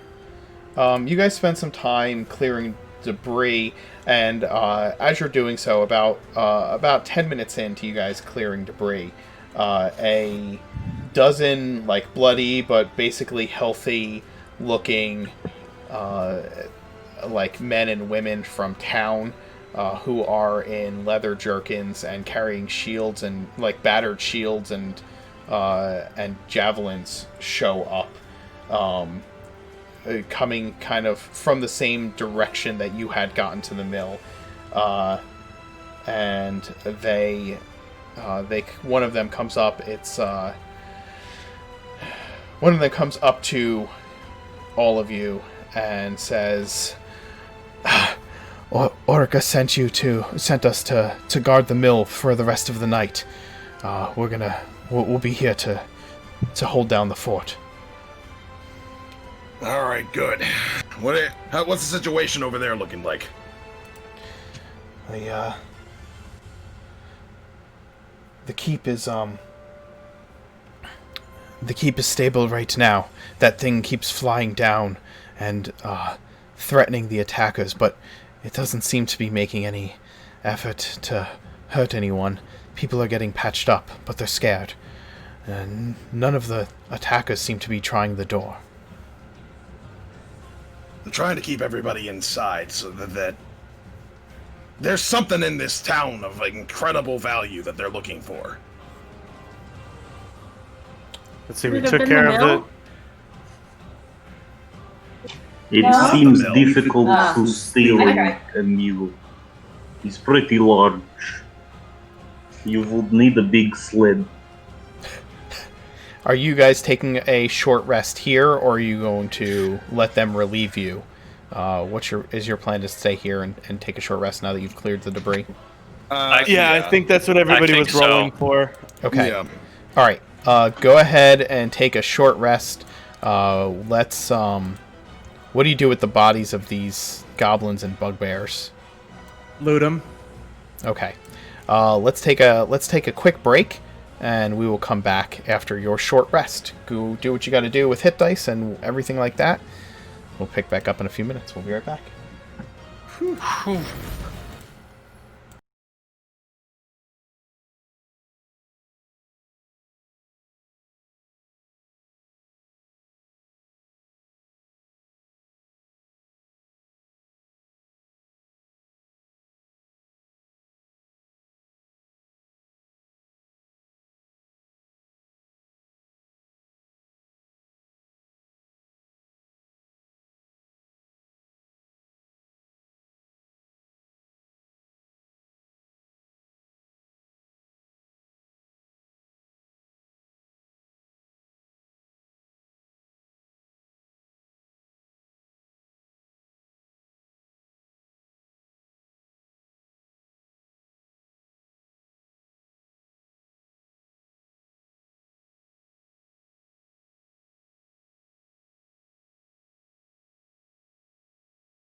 Hey everybody, we are back. Before we go back to the combat at hand, just make a quick few announcements.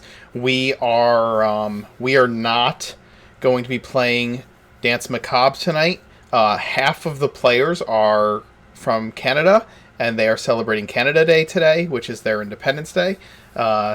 So no game tonight. On Saturday, it is the 4th of July here in the States, which is our Independence Day. So we're not going to be doing a world-building stream or playing Road to Nowhere on Saturday. So we will be off for those two streams. Friday, I believe... What's up?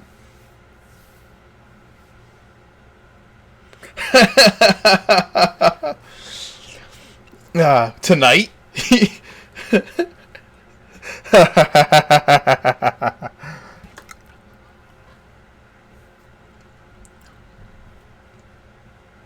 Oh gosh. So anyway, no session tonight and no session on Saturday. No world building stream on Saturday, so we are going to be off for those 2 days. Friday night we should be doing. I should be doing the session 0 for our new Friday night game. That will not be live, but that means that starting next week, we'll be going live with our new Friday campaign, Artifact Recovery Corporation. It is going to be a fun dungeon crawling romp with some a little bit sillier characters than are the norm. So we'll see how that goes. You can come check that out. We are still on the road to 200 subscribers to get me to dab on camera. We have some cool prizes for that. If you are interested in finding out what those prizes are, you can head over to our Discord and see what's available. We are at 135 subscriptions right now, so we are getting closer and closer every day to having me dab on camera. It is actually crazy. I am completely and utterly in shock of how much people have been behind that. It's pretty amazing.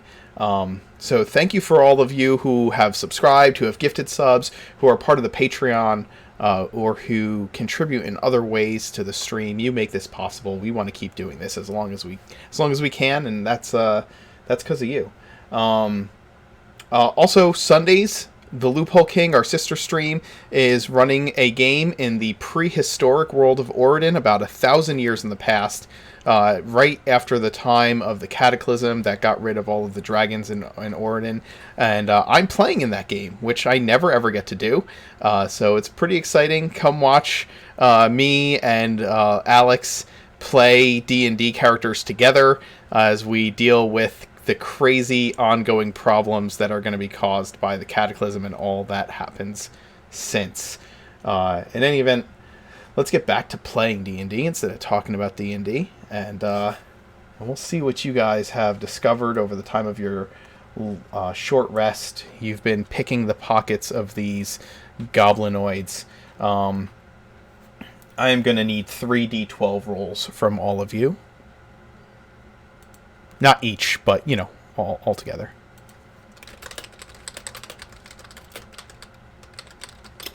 You've all taken a long rest. It is about 1 in the morning at this point. Or short rest. I'm sorry, a short rest. It is about 1 in the morning at this point. Sorry, short rest. You rested for an hour and got the effects of a long rest. No, not at all. All right. So let's see. We've got, all right. So Ty, 655 from Ty, 2 from Lucy, 4 from Kolak. Why don't you, you know what? Let's just go through it. Talus and Sentry, give me D12 rolls as well. I'll tell you what you find. All the things you find.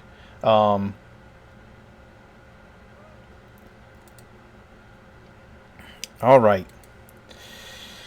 Ty, you all are kind of dealing with the bodies of these creatures and the fallen ones.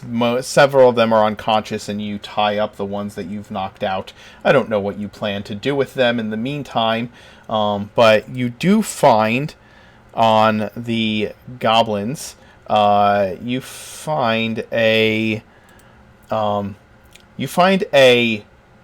skull that's been thoroughly cleaned and has a wick sticking out of one of the eye sockets, and it seems to be filled with something that rattles around inside of it, not loosely, but compacted inside of it.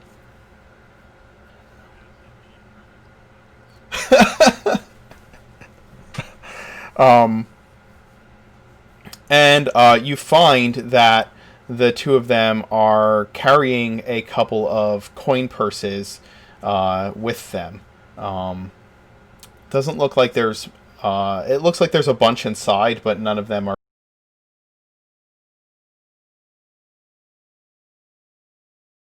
have 2 coin purses. Actually, as you look at them, these do not look like goblin make. They look like they are... they're not like any kind of rough-hewn pouches. They are well stitched, and like even one of them has an impression pressed into the leather. The hobgoblins are carrying a number of items.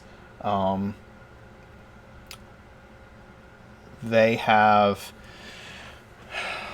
let's see.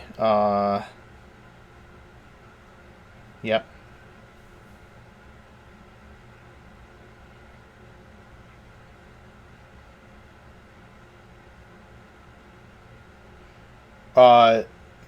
No. There's one unconscious goblin, I think, or there are 2 unconscious goblins.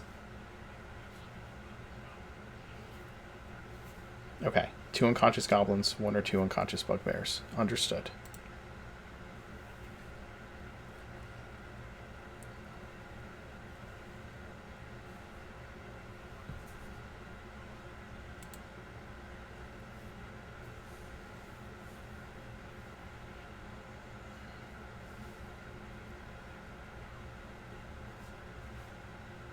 Okay.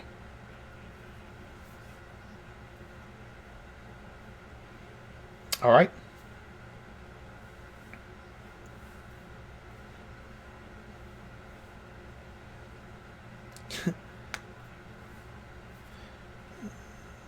Odd.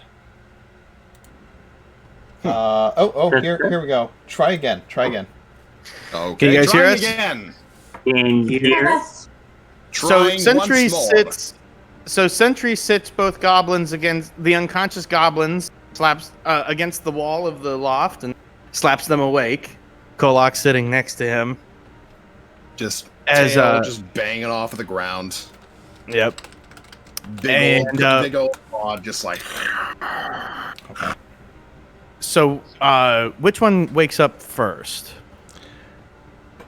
The hobgoblin wakes up first. Was it a hobgoblin, or was it like there were 2 goblins and a hobgoblin that were unconscious. Got it. Yes. One of the goblins that are unconscious is the goblin. It was the goblin boss that was kind of instructing them on what to do. But the hobgoblin's the one that comes to first.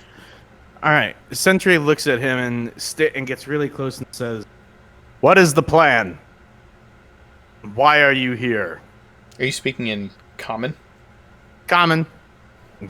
He doesn't know goblin. Do any of you know goblin? Ty knows. Ty goblin. does. Ty knows goblin. He says something foul about Sentry's mother. I'll say, I heard that, and I bet you speak common.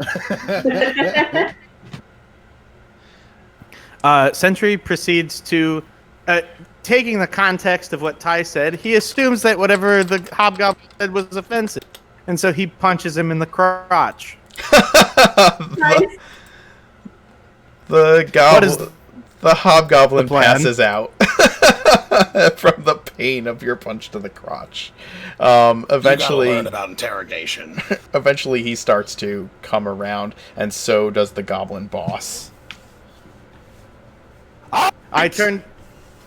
Do any of you understand what I'm saying right now? Kolak, I can barely understand what you're saying. The goblin kind of quakes at the sound of your roaring and says, I understand you. All right, good. Got ourselves a cooperative one. What is the plan? Why are you here? Take everything not nailed down. Burn what's left. Who is Were you in given charge? any special instructions for something that you might find of value?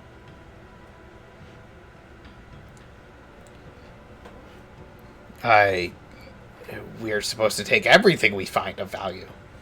Mm-hmm. Who is in charge? An offensive of this scale will have a leader. Who is it? Here? In town? Do not make me ask a second time.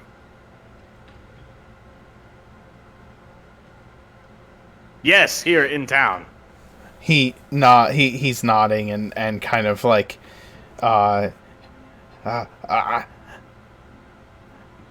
Crackhead is in charge. Goblin, hobgoblin, bugbear, what? He's the goblin the goblin the hobgoblin the hobgoblin war chief.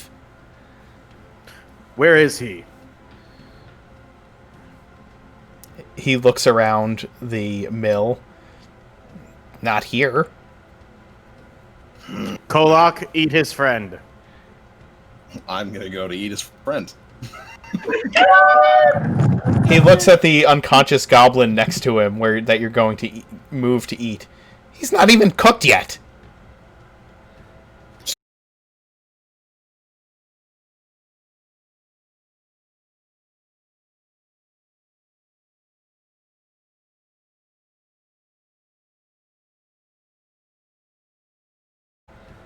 So, You think that matters? raw's better. Great, but we'll talk about it later. The bugbear he's having in common. What is that?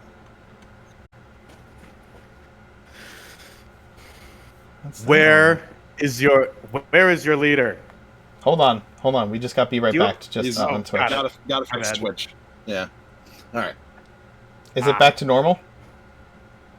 Yeah, it's back to normal now. Oh, okay. Looks normal to me, yeah. All right, go ahead. Continue. Where is your leader? And he picks him up and he starts to shake him. It's somewhere in the town. The giant flying thing. The hell is it? I don't know. It's scary. They start to bounce his head off the wall behind him. Ow, ow, ow, ow. Bounce the head off of him. You just And bounce the Sentry head. stops. It screws up his memories. Roll like a d6 of damage. Is this adding strength? No. I don't think you're forcefully like trying to pound him against the wall, correct? Bang, bang, bang, bang, bang, bang, bang. And then he stops when Kolak stops him. He looks like he's about to pass out when Kolak stops you. It's something from the keep. From the keep. We met it there. The masked one has a deal with it. Masked one? The Iron Shadow. Ty, are you writing this down? I can. Please do. Iron Shadow. I will continue vigorous interrogation methods. And then I start bouncing his head. Stop! Don't! Don't!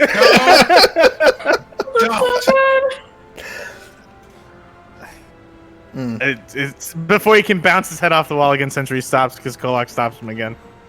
It worked last time. Shadow. Who is he? Does your war chief take orders from him? We all take orders from the Iron Shadow. So he's the one who's in charge of the whole thing. Yes. Now, does he also command humans? Gross. Does he command humans? No. Okay. So, how many people does he command that you know of? His eyes like roll up as he's trying to think and count. See, this is why you don't bash their heads against the wall, because it fucks up their ability to remember stuff. I can count as high as 25, and there's more than that. Yeah, obviously. How many different types of species? Well, there's the bugbears, and there's the goblins, and there's the hobgoblins, and then there's the wargs, and then there's the... I think that's it. 4. Wargs. That's 4. Very astute. I can count that high. Haven't seen any wargs. Where saw is one. this? You saw one. Oh, That we? goblin They're commander. the giant wolf things. Oh, I don't remember. The goblin commander at the first camp that you fought. He was riding a warg. Oh, right. Yeah, the one that almost ate you.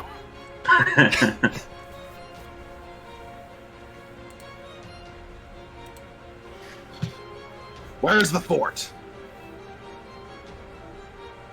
In the mountains. Tai, do you still see This shadow guy, Gargoyle Prince, and there's a giant gargoyle breathing fire and attacking the keep. And if he's big, he probably casts a shadow. They said he was here in the town. No, he said that the war chief was here in the town. Right. Yeah. The war chief would have more information. We need to find him. Do you really think Yeah, I we're think- in any condition to actually track down a war chief and capture him? I think we should bring this information back to the keep. Let the priestess know, and she can might decide. be wise to regroup? Let's go use the tunnels to get back into the keep. Okay. Very well. All right. All in all, you I find crushed the goblin. I Oh. crushed the goblin's skull against the stone wall. Jesus. Can The goblin dies in a horrible mess of crushed skull. Seems unnecessary to You a gotta large let at portion of your least party. one of them go after you interrogate them.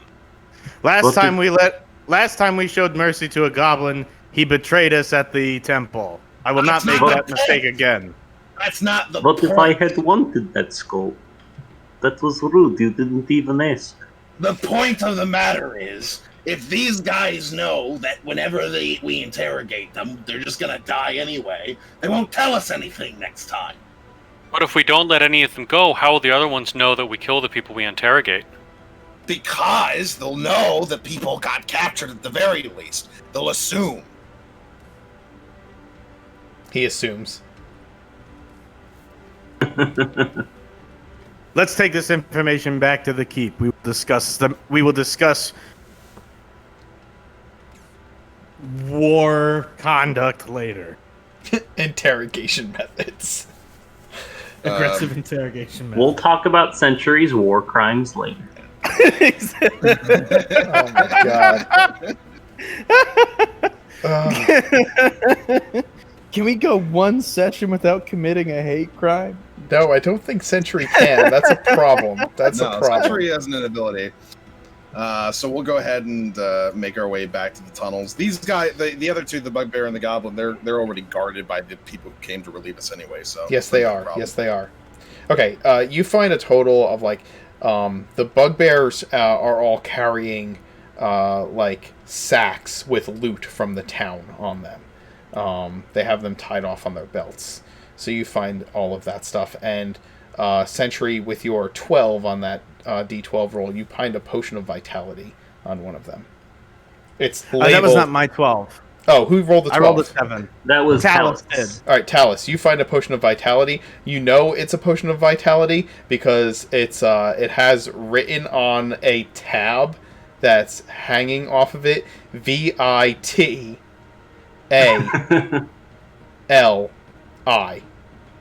TI. Like they're so dumb. They added letters.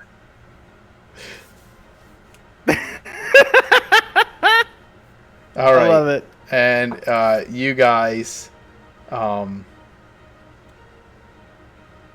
head back to the fortress, or to the fort in the center of the town, the keep that is there. Give me a stealth roll to get back, just to make sure that you are sneaking over there.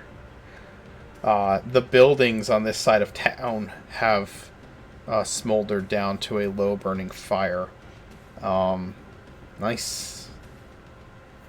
Ty's a sneaky boy.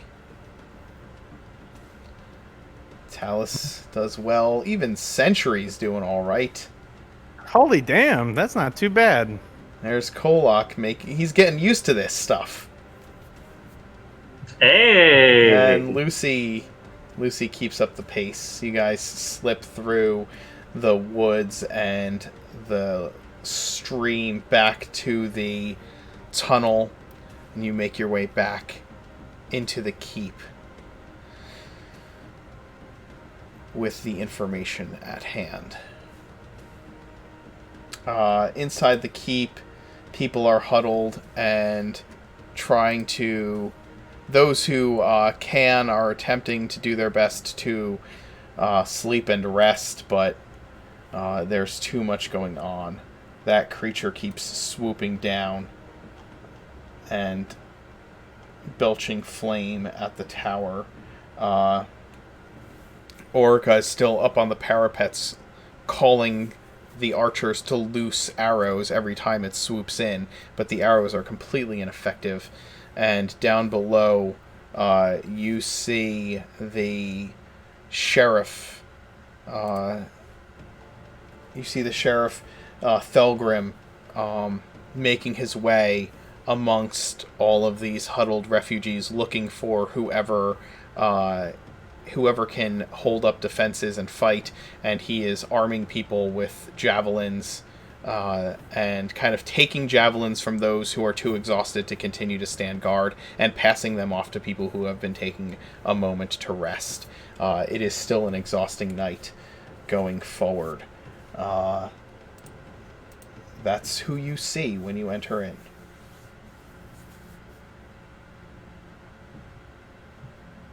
Shall we find Orica? Yeah, that's next on our That'll list, I be our think. priority, yeah. Okay.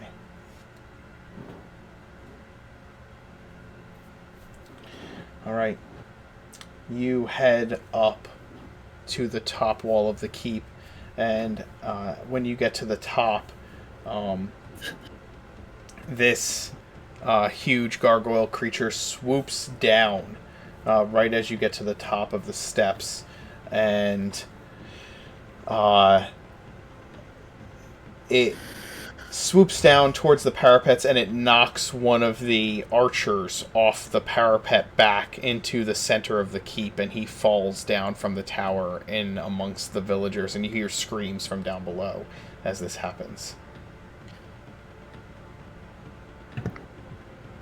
What was that? I'm sorry, I just missed it. As you guys reach the top...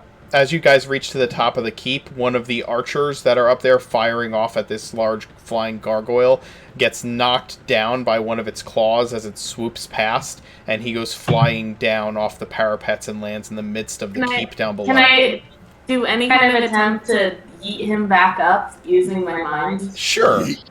Yeah. And he can willingly fail it if he doesn't want to resist being Okay. thrown around. Oh, I rolled real Oh bad. no. He, Well, I mean, you could keep him like he gets knocked off and you immediately yeet him. right back another That's 5 good. feet. So Yep, and he instead of falling down to the floors below, he falls forward towards you, Lucy, and lands on the parapets amongst his fellows with an oof as he hits the parapet floor once more. Orica. I'm guessing you guys haven't made any progress on taking that thing down then. Arrows are rather ineffective, and it stays as far away as it possibly can most of the time. It just seems to be a distraction. Well, it is very distracting. I advise against firing additional ammunition. We do not know how long this siege will last. We cannot let resources run dry faster than we can accommodate. Indeed. You're probably right. Are we supposed to just Where- stand here and let it attack our keep?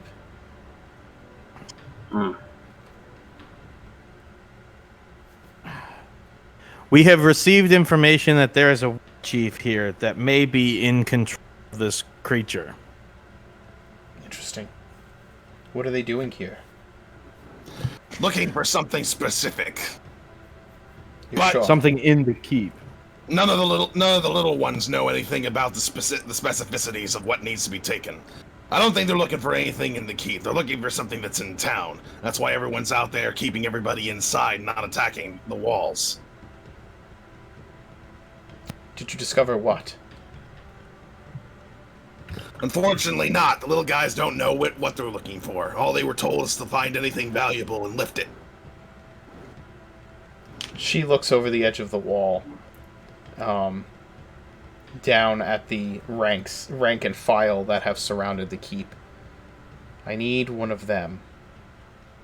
Or them. She nods towards the hobgoblins, but then specifically points to one of the hobgoblin captains, and then down. She also points to one that is clearly the war chief. The captains are all on wargs, circling the men and troops, but the war chief is on a warg that is decked out in barding. Okay. Oh, Um, I'm not How much- the only how much person with rope do armored we have? dogs. You say what? how much rope do we have? I have 50 feet. Yeah, We I can contribute 50 feet. we I have a think I butcher also there. have 50 feet, yes. I think all of us have 50 feet then. Yes, you should. Yeah, all. I think so. If every one of you took one of the starting packs, each one comes with 50 feet of rope. Cool. How far away is the captain that she pointed at? Oh, they're in the rank. They're in amongst the rank and file of their. Well, they're all riding on wargs. The wargs are like lined up next to. There's like a war chief on a warg, and then their unit of men seem to be lined up in a block next to them. Right. My question is, How far away from the keep itself? Yes. They are. I'm gonna say. They're staying about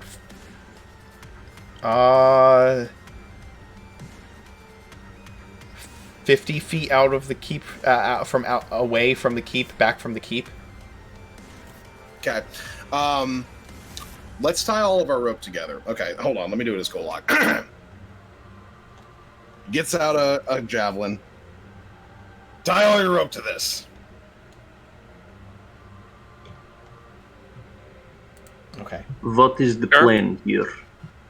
I'm gonna impale We're going him, and we're gonna spear- drag him up here. Yeah, he wants to take us spearfishing. Nice. All right. I'm not exactly sure if that won't trigger an all-out assault on the keep. Not sure, but that's what she said she needed. How far away is he again? He's down below from the top of the keep and 50 feet out from the keep wall.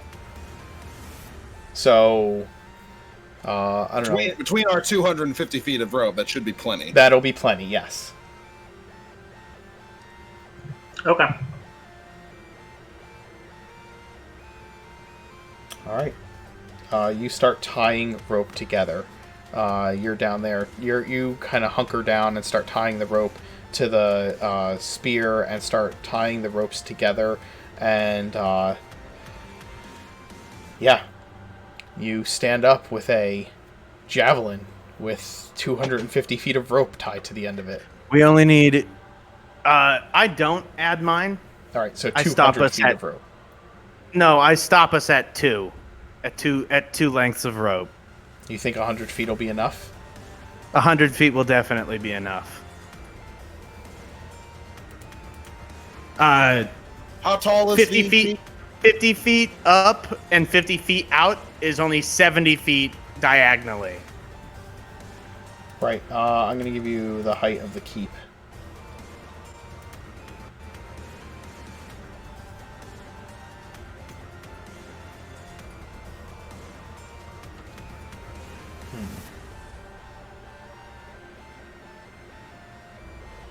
They never had tell you how much geography and geometry you're going to need for running Dungeons and Dragons. Right? Right, but if they're 50 feet out and we're 50 feet up, that's 70 feet hypotenuse. Yes, on right. a right triangle. Yeah, no, exactly, Cicada. I was definitely a squared plus b squared equals c squared. All right, square root of 5,000.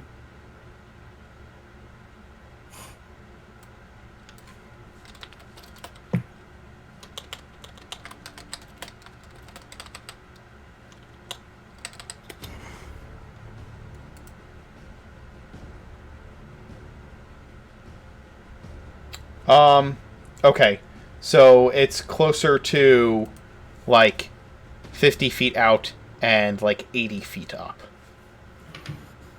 Okay. That would 3 lengths of rope. That'd still be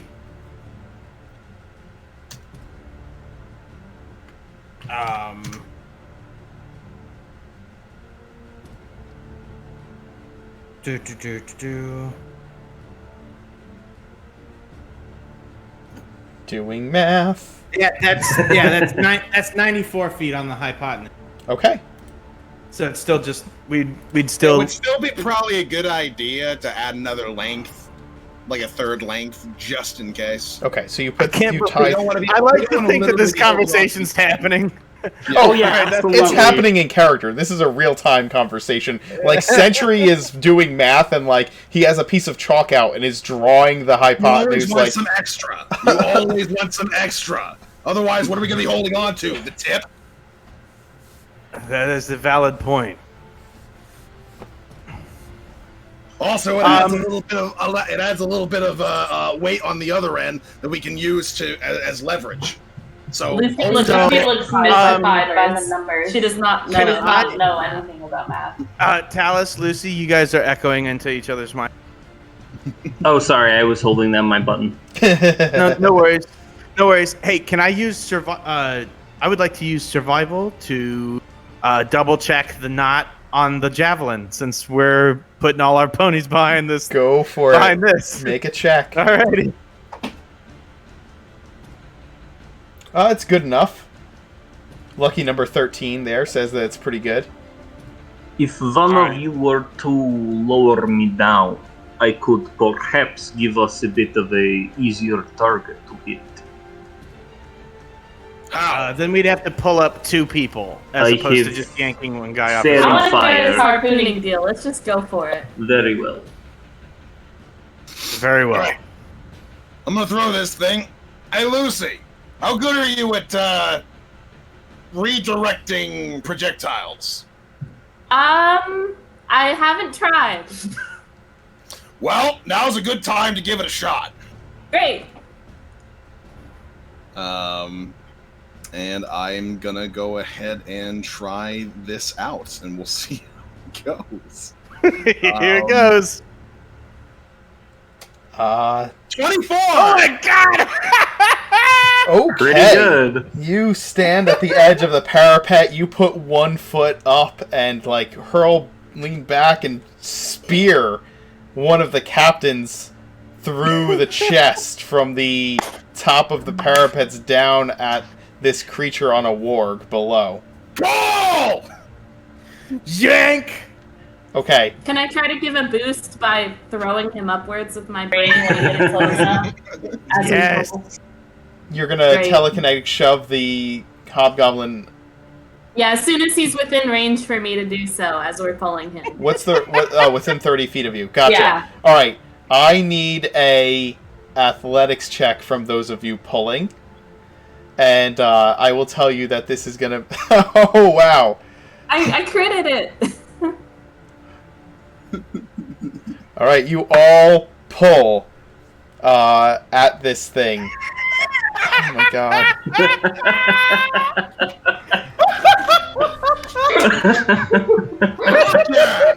He comes pulled off of the warg and forward, dragging along the ground of the space between his men and the fort. His warg grabs onto his boot and starts pulling him back, and you guys just pull harder and harder, yanking this rope upwards, and you see his like torso pulling off the ground, and then the javelin rips out of his chest and starts coming up towards the keep once more. He is writhing Wait, around is it on close the enough for ground. me to shunt him up the rest of the way? He's 80 feet down, right? So you'd have to Okay. get him off the ground. Wait, did he Throw it again. I'll fucking throw it again. Yeah, I'm gonna quickly reel it in and let Cole. As long as he's not fully dead when he gets up here, we're fine. Can Yeah, you exactly. Can you give me a damage Oh, roll? goodness. Just lasso him? Please give me a damage Like a roll for the cowboy? javelin throw. Oh yeah. 14. Okay. Not an attack roll. The damage roll for the Oh, javelin. the damage roll. Fucking 10. 10. Okay. Junk. That was the highest it could have been. It was the highest it could have been. All right, do you want me to roll athletics to reel it back in? No, you can reel it back in. That's fine. I'm just looking for my hobgoblin captain for a second so I can see tore how out many of that poor boy's chest. hit points he has. Thick in there as possible too, because that's max damage. Oh yeah, it was deep in there. I'm just thinking if a javelin was thrust through someone and then 4 people who used all of their strength pulled on it, like what are the chances that thing doesn't pop back out? I mean, if it's like shaped like the porcupine spikes, that it's harder to get out than in. That's true. But yeah. All right. He's like writhing on the ground trying to crawl back towards his warg with this huge gaping javelin hole in him. We should lasso him. The 14, you pull it up. The 14 is the next attack, and you miss him this time. You little bitch. I'll keep doing it. Oh my god. Oh! I tie. Okay, I take 10 feet of my 50, and I'm gonna use a survival check to tie the grappling hook to the end of the javelin. Okay. We can spear him with 2 hooks. We can pull him up a lot easier. Oh my god. Okay. God. Yeah. Oh, okay. No. You tie the javelin onto to the grappling hook to the end of the javelin. You can take if you're taking your time with it, you can just have a 14 to do it. You don't have to roll to do it. So, all right. There we go. So you have the javelin hook. Right. You have the javelin hook tied to the end of this spear. Oh my god. God damn fucking attack rolls. This is the worst version of the claw game I've ever seen. We're good at what up here. You understand that? Come on, Cole. I'm cheering him on. Sentry taps Kolak's chest and he goes, "I'm sorry, my grappling hook must have thrown it off. Let me give it a shot." Go for it. Okay. Yep. Keep doing this. Before. How far is he now? I don't eat. He's moving. I've never been spearfishing. He's moving towards his warg. His warg moves up to cover him as you guys continue to do this, and several of his troops rush forward to try and take a position to keep you from spearing this man any further. Just spear a different one. Multiple captains. I want to try it I'll out. get one of them. These guys. There's multiple captains. I will get one of them. Yeah, I turn to Talus and go, you don't happen to have what? Do you have a bardic inspiration you can give Kolak? No. A bunch of the hobgoblins have run forward and kind of taken up position against the wall as the warg rushes forward. They are pulling out.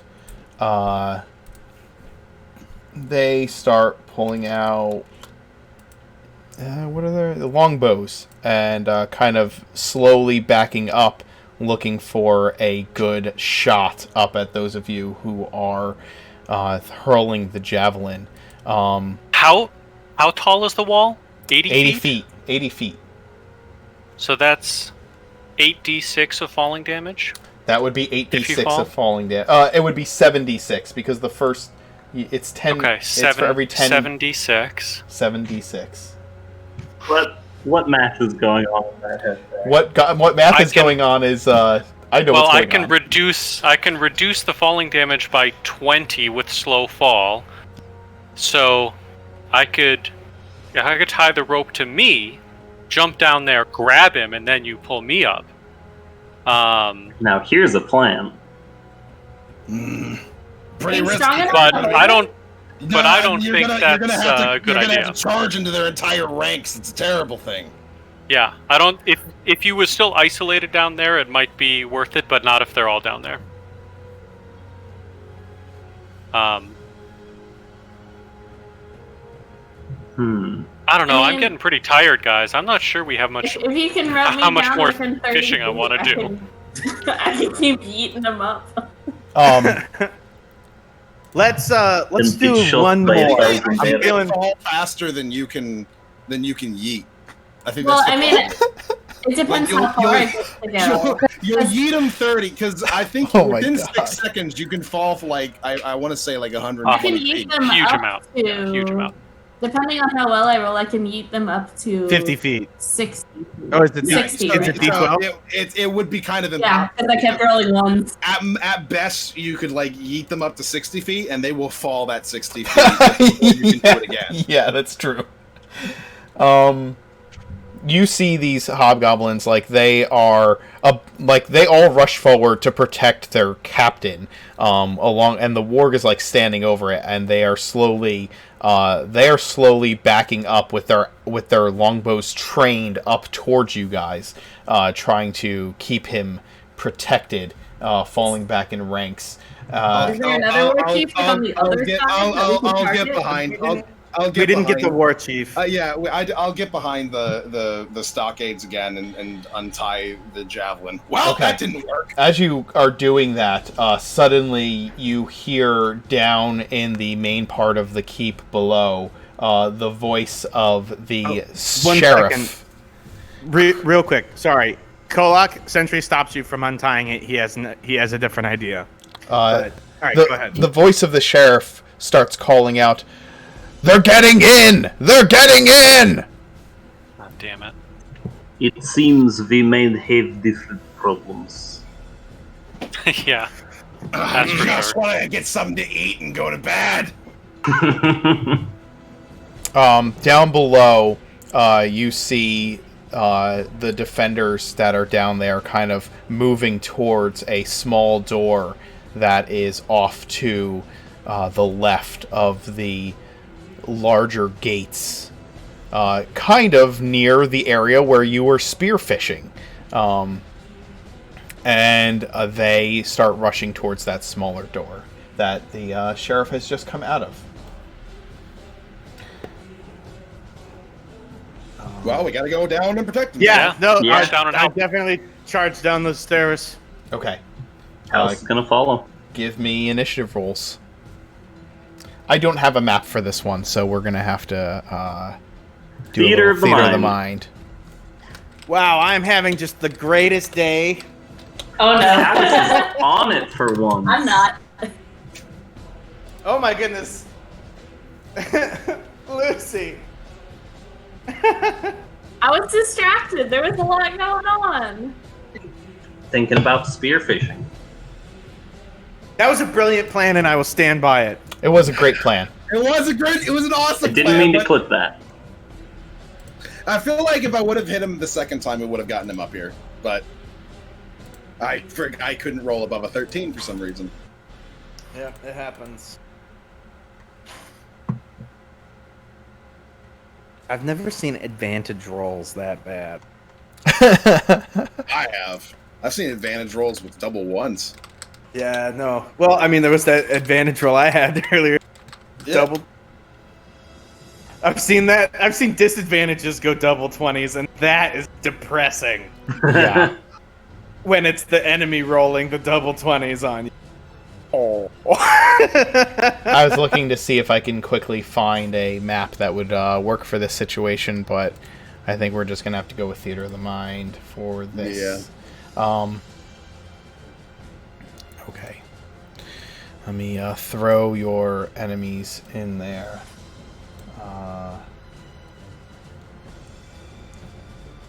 Who's the furthest down the steps? That's up to you guys. You guys are in marching order. What's your marching order? I'll be behind Sentry. I think Lucy's right. in the back. She was distracted by some pretty birds. Sentry's pulling a small wooden stick out of a tube as he goes down the steps. That's why he's so far down on the turn order. Okay. You already used Gob's flamethrower. Did I? Yeah, at the What was that? you used it at the temple. Oh, okay, never mind then. Yeah. That's all right. Yep. Okay. All right. As you rush down the steps, there is this small door that the defenders are rushing towards, and they are bracing against it, and you can hear pounding against the door from the other side.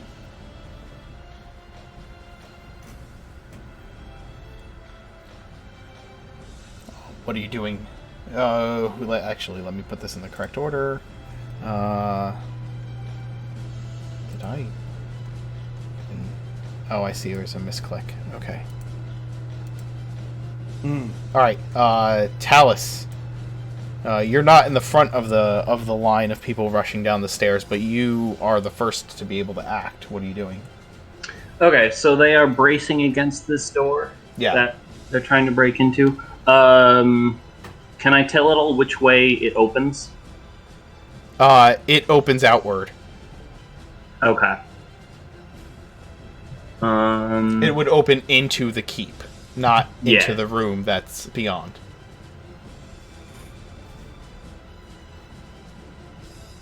So wait, are we at the gate? No, you're next to the gate. There's a small door to the left of the gate, just in the wall. Not like right next to the gate, but down away from the gate a little bit. So then they've already gotten in. The gate is here. Okay. You guys were fishing up at the top, right? And there's a small door here that they seem to be pushing through, right below where you guys were fishing just moments before. So there's the main gate for like carts and horses and heavy traffic, and then a smaller like personnel door on the side, like that a you can sally just walk port. in and out. Yes. Yeah. Yep.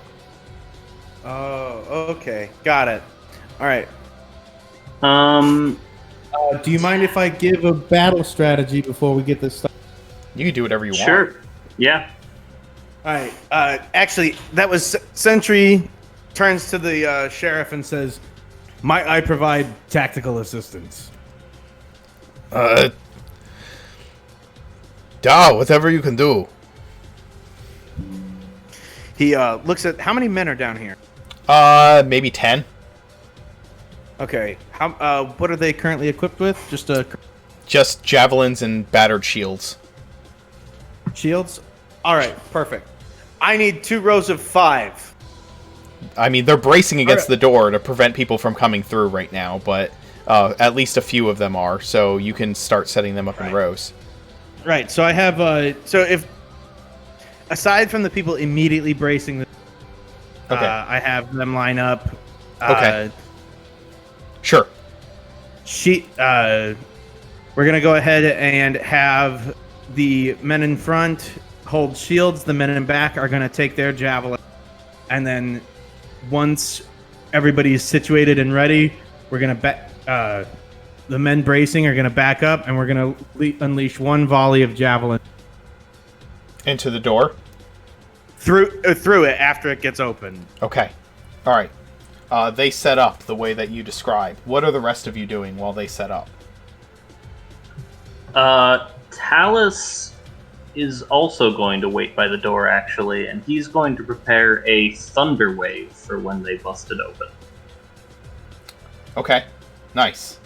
I'll convert some sorcery points so that I can prepare a shatter that will maybe help take them out. Nice. Oh, Lucy, in your head, you'll hear Sentry say, "Wait until we get a war for the Wait until what? spell.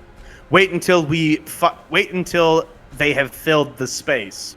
Okay, and I'll waste ready any it for when that happens. Okay.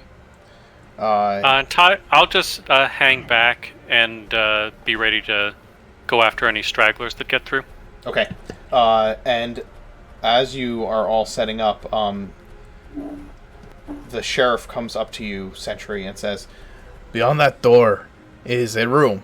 It is maybe 10 foot by maybe 20, and a door that leads out, reinforced door that leads out of the keep on the opposite side. They must have gotten through. When we open that door, I don't know how many will rush through, but it can't be a lot." Thank you for your information. Our objective here is to stem the tide until we can get them to fall back, or until we can get more reinforcements here. How many more militiamen are? Are what? How many more militiamen are on the way? This is what we have here. We have these 10 men and maybe a few more who have been resting from exhaustion up above. Orica has the rest. They are watching from the top with bows. Well, watching isn't going to do us a whole lot of good. Would you kindly go upstairs and request more assistance from Orica? Use our choke point. No, Yes. It's perfectly fine. If they're going to go ahead and attack them with bows as they're on their way in, and that's going to stem the tide on the outside as well as the inside. Or it causes a surge of activity from outside. How would it cause a surge of activity from outside? The men at the door are starting to lose their grip. They're starting to get pushed in. Talus would like to, if it sounds like there's not going to be a whole bunch of them busting through the door, he's going to instead ready a chill touch. Okay. Probably save the spell slots. Sure. The door, you hear a crack, and part of the door splits. The men holding it step back as the door begins to shatter and break from the inside. They've stopped pushing and they've just started beating the door down. Hold for fire on my order. The door, as soon as the pressure on the door is released, they push open the door, and a squad of hobgoblins begin to rush in. There are 4 of them in the initial wave. Launch. All right. They 10 of them launch the javelins through the door, and the first 2 bugbears fall with several hobgoblins fall with several javelins sticking out of them, and they fall to the ground. Their fellows step over them to continue to rush forward. There are more behind them. You guys have readied actions. How does an 18 do? An 18 is going to grab the first bugbear I keep saying bugbears because I'm used to fighting them. Grabs the first hobgoblin that rushes through and deals a single point Only of one necrotic damage. But it can't heal. So that's a thing. Yeah, that is a thing. All right, so what is? Oh, Lucy, you have a readied action. Are you? Yeah, does it seem like they've filled the space enough where I could get a few of them? Like Perfect. inside the room, the 10 by 20 room. Right. Yeah, it is filled with hobgoblins. Yeah, with hobgoblins. Hobgoblins or goblins? Hobgoblins. Got it. I cast Shatter. So let's see. 10 by 20 space would be like this. Right, so there's 2 that have survived the initial wave and rushed out. One of them has been hit with Chill Touch for 1 point of damage. And he gets a minus D4 on its save against the Shatter. It does. And then the rest are in the room.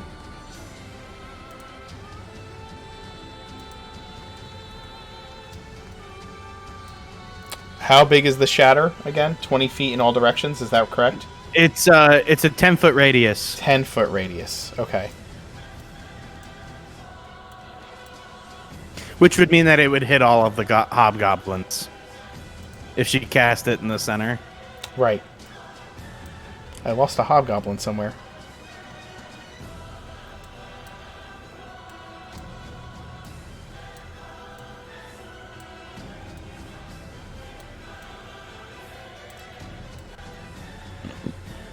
That's there.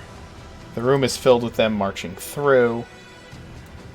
So, I'm just going to get all the hobgoblins on the table here so we can keep track.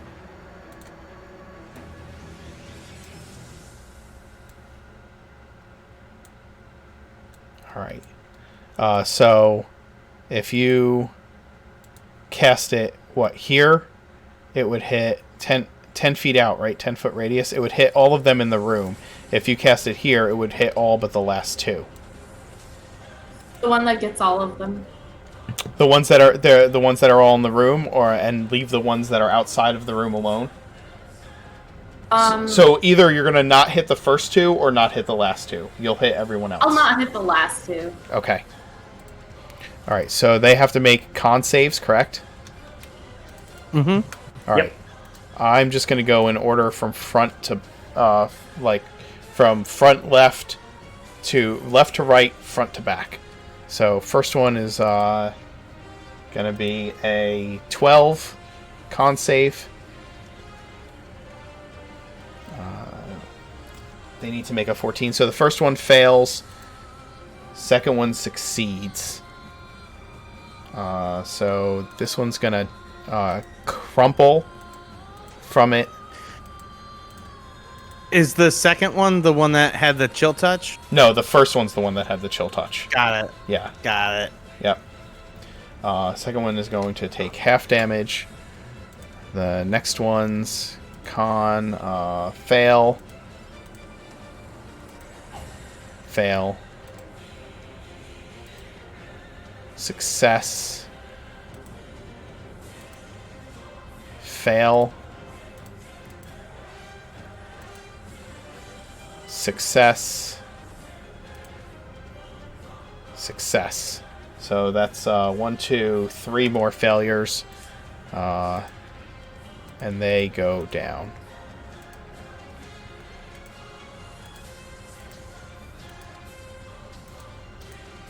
That is what you are left with after the readied actions. Anybody else have a readied action? I think, Ty, you were just waiting to see what stragglers come in, right? Yeah, I'm just gonna stay mobile. If anyone gets past the defenders, I can pick them off. But I didn't have anything in particular ready. Okay. And Kolok, you're good to go. Staying next to the defenders and making sure that nobody gets past them. Okay. So Talus, it's your action.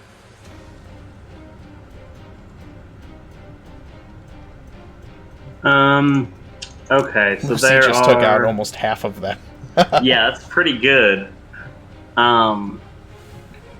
But there's still more around. Maybe I'll... You know what? Yeah, Talus is going to go to the door, and I'm going to use a Thunder Wave after all. Okay. So that is a 15-foot cube. And that is also a con save. It is indeed. So the first one is going to fail and is going to get blown back into his companion and fall collapsed in a heap to the ground. The next one is going to roll a 19 and save and take half damage from that. That might still kill him. Hey, he is barely alive, barely alive.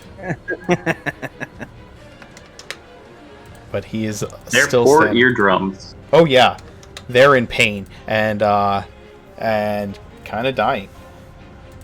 Kolok, there's an opening to rush forward if you want it, because 5 dead hobgoblins lay around one who is standing there holding his head. I'll go ahead and get in front of the ones that are there in the front.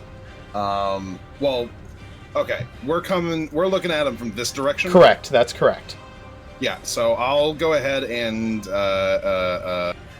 get in front of that one. Okay. And we'll go ahead and try and take him out if I can. Go ahead, make an Even attack things roll. out a bit. That's gonna hit. That's gonna take him down. He was barely left alive, and Yeah. you just... Waste of a maximum damage. I know. Yeah, I know. It just pasted him. Yep. Just rush forward and behead the guy. I just imagine Kolok raises his sword and he accidentally turns it into goop with like the flat of his blade, and he's like, "Ah, stupid! So it's gross. a slashing weapon, not a smashing weapon." It's like, so gross. Ty, can you get these animals under control? Not likely. I don't really want to rush into that tiny, crowded room. But if there are like stores of javelins nearby, I'll like go fetch some extra javelins, bring them over to the defenders who have already thrown theirs. Okay. And then finish my movement. I'd like to just like stand in front of the line, so hopefully I can. I'm trying to position myself so like maybe I can deflect some missiles or take some shots that are headed towards these other defenders. Sure. All right. You start passing out javelin. You grab javelins out of like a bucket. I just imagine this very like Aang moment where you're like rushing around in and like leaping through people who are laying there. You grab like this armful of javelins that are in this bucket, and then just start passing them out. Like, here you go, here you go, here you go, and getting in front of the defenders. Sentry. Sentry's gonna fire his heavy crossbow at this one. Okay, go ahead and give me a crossbow. He drives his sword into the ground, holding his hands up like there's a crossbow in it as it appears in his hands. That's going to hit for sure. And that's going to just impale the chest of that particular hobgoblin. And he falls forward onto the pile of hobgoblins that are now filling this room. With mechanical precision, he loads another bolt, waits for his next shot. Lucy?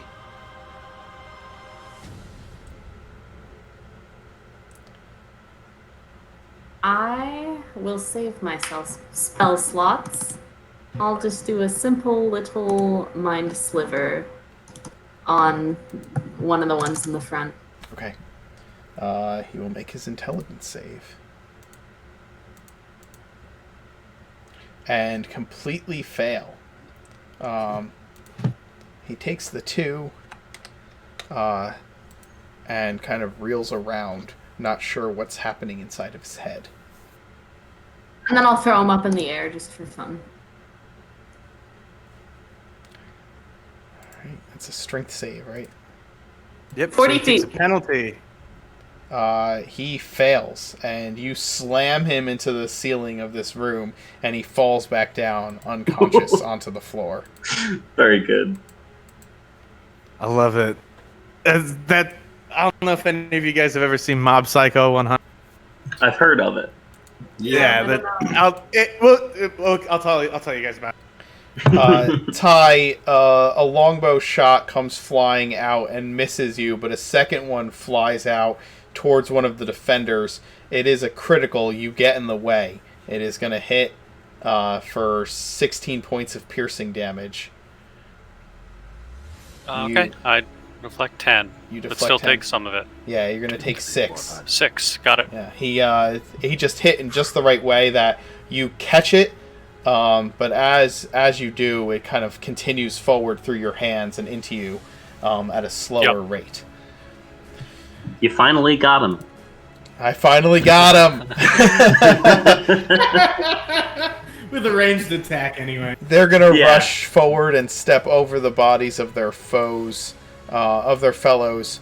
You don't see a second wave coming through yet, but these two rush forward to block the entryway into that room, and look like they're getting ready to take up guard positions there. Talus. Fire!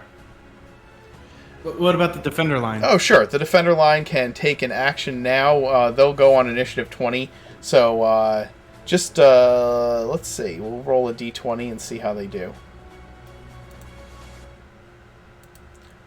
They launch arrows, or they launch their javelins, and I'm going to have them hit one of them with a javelin, and he's going to take some javelin damage. The other one... they're just being defensive. Javelins are bouncing off of their heavy armor. They have dropped their bows, and as they rushed forward, they pulled their shields up. So javelins are landing into their shields and all around them. But one of them gets smacked with a javelin on its way in. Talus? And one of them is probably walking past me, so I'll go ahead and do one of these. Does Sure. 15 hit one of these? The 15 is not going to hit. It bounces off of the thing's shield. All right. Talus is just going to charge at whichever one of them is closest to him and take a swing with his longsword. Good luck. Oof. Yeah. You take a swing with your longsword, and it just you are not great with this thing today. as you slash at the creature, you miss it by a mile. I feel like I should maybe try something different. This isn't going great for me. I will attack the one that's further away from them if I can. Okay. Go ahead. Make the attack. That's going to hit for sure. And that is going to put your enemy on the ground. So one more down. One more down. Ty, it's your action. Well, I guess if I can't see any extras coming in, then I'll come forward and whack this guy, who's in front here in the door. Okay. Go ahead and give me a hit. Oh, that's going to hit. And knock him unconscious. Great. You rattle his head a little bit.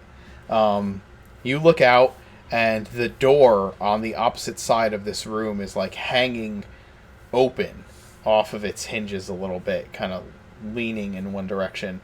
It is damaged and busted, and you see out beyond it that there are enemies who are coming forward to take advantage of it, but they have not yet reached the room. I look around. Is there stone or barrels or anything we can just fill this room with? Absolutely. There is stuff around. There are provisions around, barrels, and there are there are definitely boards and things that you could utilize to try to makeshift to reinforce that room. Yeah, I mean, I'd love to, if there's just like rubble, that would be ideal, just stone, but like anything I can... How far away How are they? Oh, or what? The enemies? Yeah. They will reach you at the start of the next not this round for the hobgoblins, but like not next round. Not initiative 4 here, but the following round on the hobgoblins' turn, they will reach the door. That's quick. Okay. Yeah. Remember, they're only 50 feet away initially, and they're marching forward.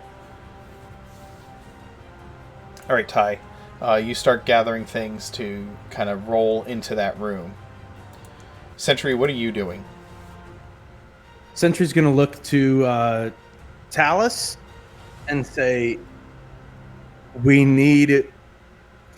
Can you shift the earth and give our ranged men some cover?" I can do my best. If it is loose earth, I can move it. Try moving it from the outside, making it difficult to get into the room. Instead of 2x2, see if we can draw it down. See if we can whittle it down to one at a time. I mean, the doors on either end of this room are. Yeah, that's fine. Got you. Right. And then he turns to the sheriff and he says, "We need those now, either firing at the enemy entering or as they come in. This is a full-on assault now." He nods and rushes up the stairs. Okay. And what are you doing with your action, Sentry? I am going to focus and scan the oncoming hobgoblin. Captain. Okay. As you... I'm going to have to put one of these back up there.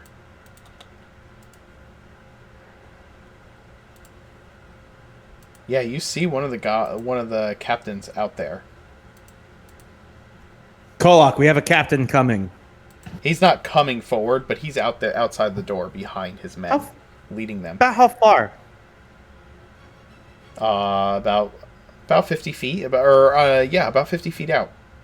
All right, cool. All right, so instead of saying that, I look to the gatesman and I say, "I'm going to need you to open this up. And for how fast can you open and lower this gate?" It's gonna take more than a round. It'll take a round to open it and a round to close it. Okay. That's on initiative 20. The defenders will act on initiative 20 every round. That's fine. I am gonna spend my movement getting my warhorse. We're gonna do a snatch and grab of a hobgoblin leader. Oh my gosh! All right. Oh boy. Okay. You spend your movement getting your warhorse, and mounting your horse. Where is your warhorse? Where was you? You rode it into the. We brought them inside before they lowered the gate. That's what I thought. Okay. Now I'm assuming there's a gate and then there's like a. There's doors and a portcullis. Yes. All right. So the portcullis, like the doors got closed behind me, and then I'm assuming they've lowered the portcullis. Yes. So they're gonna raise the portcullis, and then the gates are, it just needs to be open enough for me to get past the creature. They're gonna open the portcullis and unbar the door, and that's gonna be one round of actions for them on initiative 20. Okay. Okay. All right. They're not gonna do that now. They're gonna do that on Talus's action. So you're getting your warhorse, and that's gonna be your movement. Perfect. All right, and you're mounting your warhorse and getting ready. The hobgoblins move towards the door. The next round, they will be in the room. The gates. They open the portcullis and push open the doors. Talus, what are you doing? Oh, and archers fire down on the hobgoblins that are marching towards the doors, that are at the door to the sally port. at this point, and arrows land all around them. Talus is going to use mold earth to turn the ground right outside the door into difficult terrain. Okay. To help slow them down. Sounds good. You turn that into difficult terrain and try to block the path of your enemies. Kolok, what are you doing in this moment? Well, I see Sentry going to grab his horse, so I'm going to grab my horse, and yeah, I'm going to go ahead and ride out with him. All right. Let's road haul this motherfucker, Kolok. Ty? You're gonna need my help to drag it in anyway. Probably. As much as I hate to admit it. So you said the door's like hanging loose on its hinges? It is. At the... So... I want to just like rush in, close it as best as it can close, and jam as much stuff in front of it as I can, and then back up out. Okay. Give me, let's see. What would I use for this? I guess it would be athletics. I don't know what else it would be. Okay. So yeah, give me an athletics roll to see how well you can jam the door shut. That's not bad. That's not a bad roll. Yeah. So yeah, you get in there. You like grab whatever you can find. You get in there. You slam the door closed with your shoulder and start bracing the door with like javelins and beams and stones and whatever you find around you to keep the door as shut as possible. Lucy, what are you doing? I guess I'll assist Ty in keeping the door closed. Sure. As long as I'm not needed elsewhere. Ty, do you want to make another roll as an aid? This way, while Lucy's giving you the aid action, you can have a advantage on it instead. Sure. All right, that's an 18 or 20. Yeah, that's better. You get even more stuff in front of the door. Lucy's like throwing things telekinetically into the room, and you're just stacking them around the door. Sentry, the door's open. Alright, sorry about that. This is moving fast. This is moving fast. Oh. Make your risky maneuver. Alright, so we're gonna go ahead and we're gonna charge out towards the Goblin Captain. It's a war horse, so it's got bomb-ass speed. It does. And I'm gonna try and pull him off his horse. All right. Or off his And I will assist him in this fashion. Okay, so then In you... fact, the war horse should be strong enough that Kolok can just straight up be on the back of this with me. Do you guys both want to go out on one war horse? No? Nah. I'm using one. No? I'm not riding. Okay, I'm not riding. so you guys... I'm not riding bitch seat on Century's war. I'm not doing that. All right. That's fair. That's fair. You ride out together, and Sentry, you are going to take a couple of attacks of opportunity as you pass by some of the hobgoblins to get to their captain. That's fine. That's going to be a 6 to hit you from one of them, a 16 from another, a 9, and a 10. You just ride through them on your war horse like it's nothing. This wouldn't even hit me. Jeez. I know. Would I know. the war horse trample any of them? Yeah, I'm going to say you rush over some of them, and then make an athletics check with advantage from Kolok's help.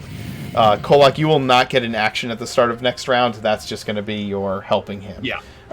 That is a 20, and I'm going to make an opposed check to see if you get him off the horse.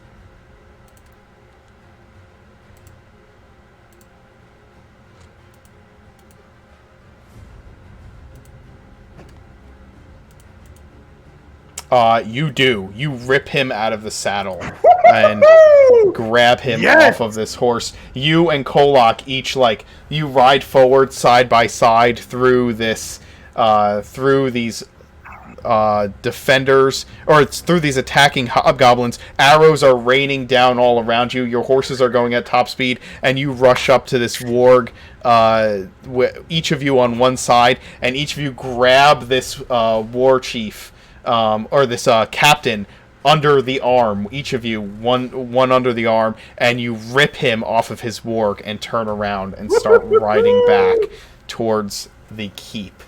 The hobgoblins are going to attempt to bust down the sally port. They're going to make an athletics check against the sally port. And they smack against it, but do not get through your braced javelins and boards. And I feel like Ty is has his back against the door, just bracing it. And they're sinking in the ground a little bit. Yeah, absolutely. Not great for them out there. They're not really can't really get proper footing to push against the door because of all the loose earth that Talus has moved around. Talus, what are you doing now? The defenders have to keep the gate open at the moment because you guys are not through it yet. Once you get back through it, they will be able to close it. Okay, so is anyone currently advancing on the gate? They have been surprised by Kolok and Century, so they start realizing that they can, but they haven't yet. Okay. What do I want to do about this? I'm gonna keep doing what I have been doing. Actually, I'm gonna use Mold Earth to start. Oh wait, no, I can only sustain 2 of those at once, can't I? Yeah, Okay. Can you see? I'm you just can't going see to- out the door. Do you need to see the area that you're using Mold Earth on? Because the door is now shut. Yeah, I was thinking for the gate, but since I can only sustain 2, that wouldn't really work out well. I'm just going to prepare a chill touch for anyone who starts getting closer to the main gate. Okay. Or I guess if anyone manages to bust through the door. All right, Kolok, your action is helping Sentry's maneuvers. We are currently dual wielding, both holding on to this cannon and just dragging him back. Ty, what would you like to do on your action? I guess I'll just continue reinforcing the door. Okay. All right. You brace the door. If you're bracing the door, I'm still going to keep the 20 Just keep that the you old rolled. roll. I'm Sure. going to keep the old roll, and I'm going to give them disadvantage to push because you are using your action to continue to reinforce the door. Great. Lucy, what are you doing while Ty holds the door? I can help out with that. Sure. Sure. You continue to brace the door with Ty. The two of you are just pushed up against the door, holding it shut, and putting more and more stuff in place to keep it closed.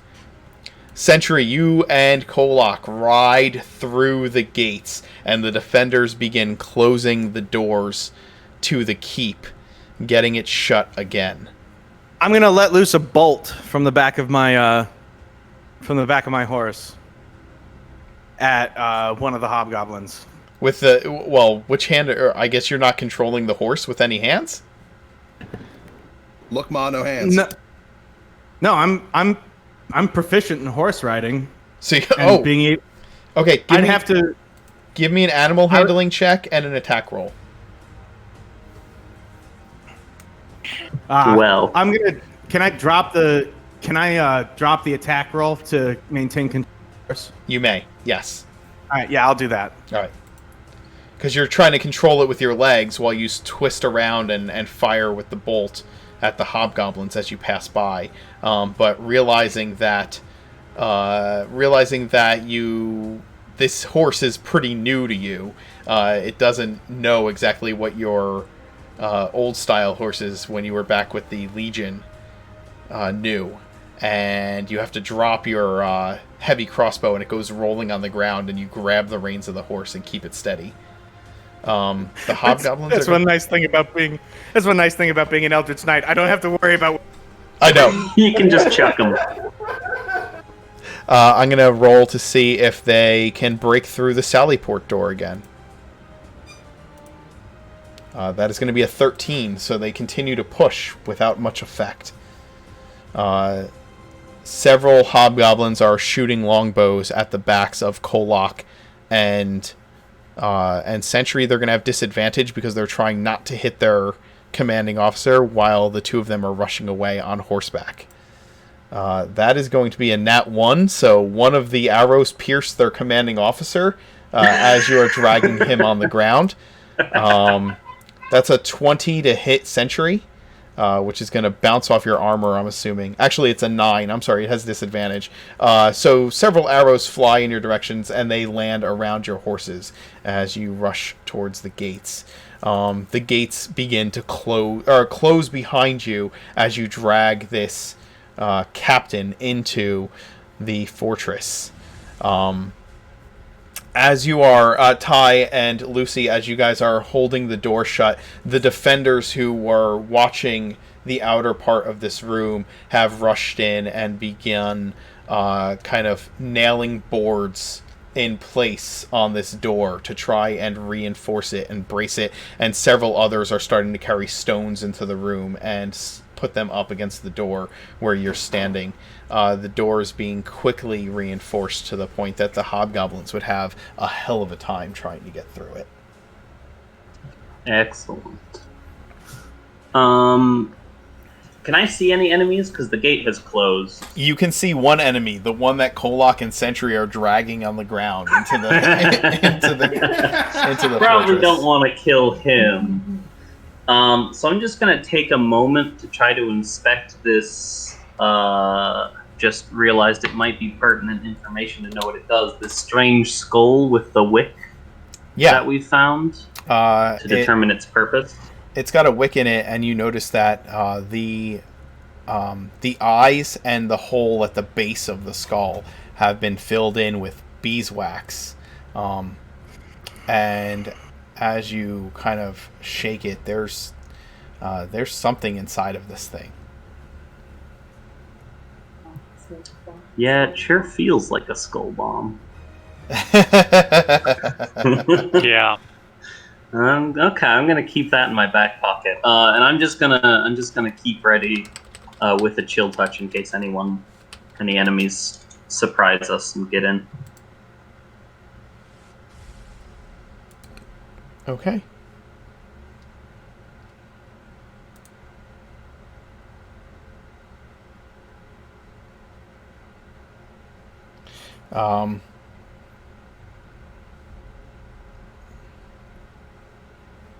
Okay. That's fine. They, Orica calls down to you after a few moments and says, "They've stopped the assault on the door." We've got a captain! I'll be right down. Sentry glares at Kolak for stealing his thunder. What? I said we. I wanted to say it.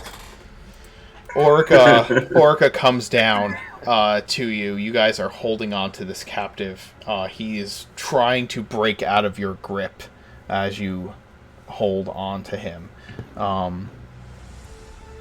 Go ahead and give me a... whichever one of you wants gives me an athletic check. You're both holding him, so you will have advantage against him as he tries to break free. So you've got a 6? Yeah, you do it. All right, 18. Woo!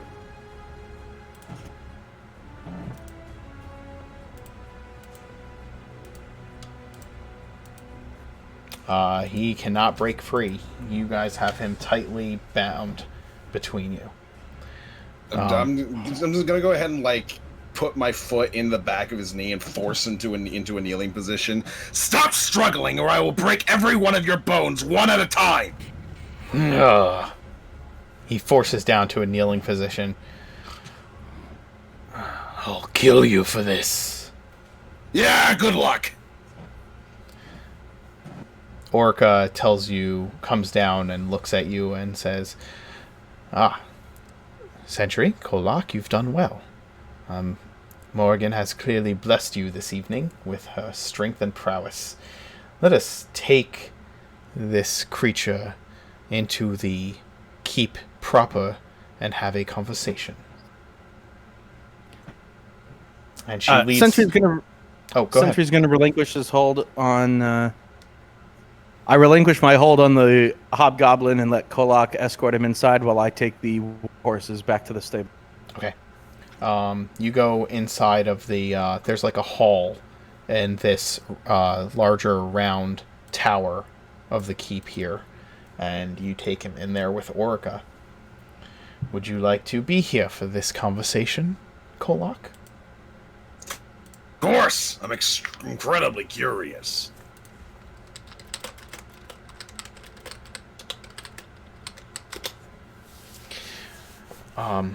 Okay. Tie him. I will do so. All right. You tie him up and remove his weapons. And he sits glaring, like he's kneeling and glaring at you and Orica. Any of you can follow them in. She doesn't really stop any of you from doing so. So if any of you want to join them in this conversation, you can feel free. I at least want to watch.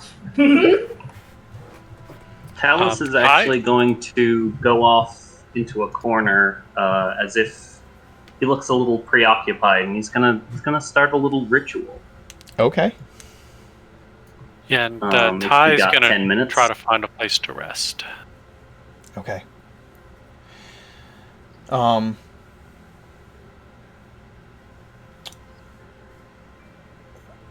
Orica looks at him and says, "What are you doing in my town?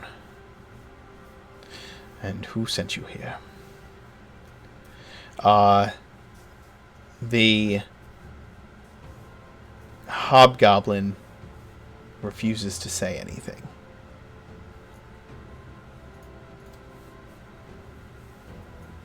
He sits quietly. Sentry is going to be outside making sure that the archers are properly armed Okay. and reloaded before going inside the keep as well. All right. Better start answering your questions. Otherwise, I'm gonna start breaking things. And trust me, you can live a long time with lots of broken things. Make an intimidation roll.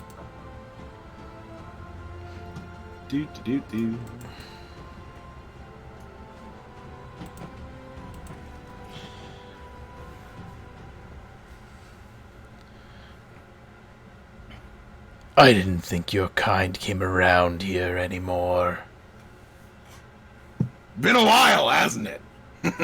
You must be pretty surprised. You're as ugly as the stories say. Now you're no looker yourself, buddy. Kill me if you must. I won't say anything. Nah. I'm going to go ahead and get one of his hands that's tied up, and I'm going to take one of his fingers and just... Oof.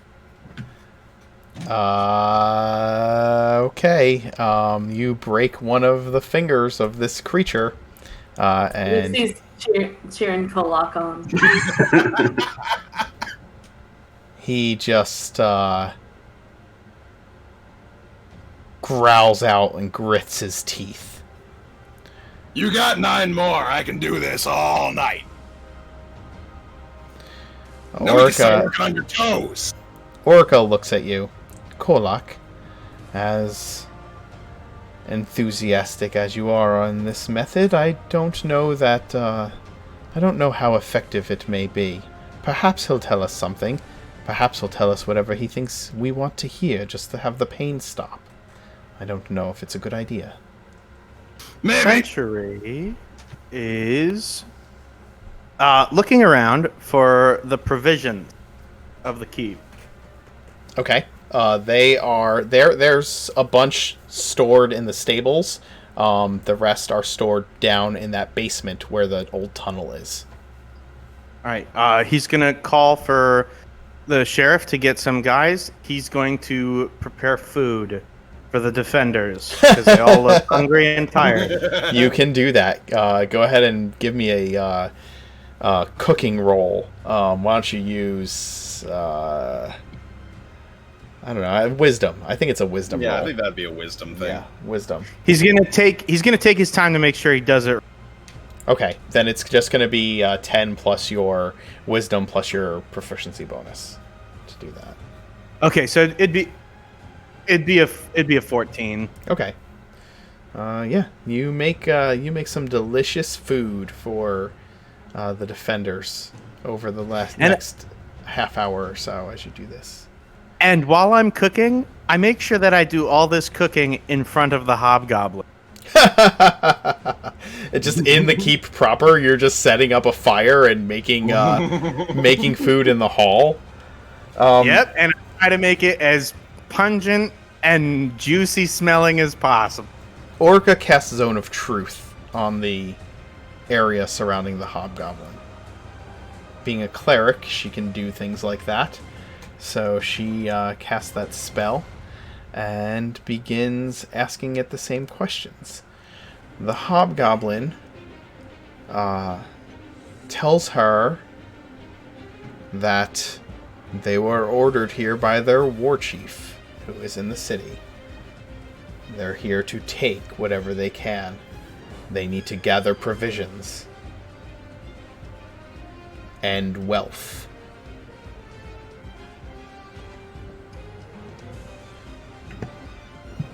Wealth. Whatever gold and we can find. Anything of value. Any food. What do you use that on? We send it back. Back where? That I don't know. We just call it back. The Iron Shadow says we must send this back to those who have hired us. Alright. Orca, I have a feeling this might be connected to our human soldiers posed as bandits situation. What do you mean? Well, they were trying to get supplies and funding and such for themselves as well. Now, I'm not 100% certain whether or not they were working for the same people. Seems that the goblins weren't aware of the human encampment. But it wouldn't be all that out of line to think that this masked figure or whatever might be controlling multiple groups without them knowing.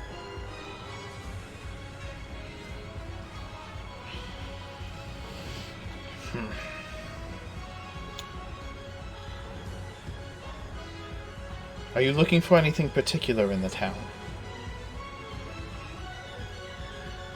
The hobgoblin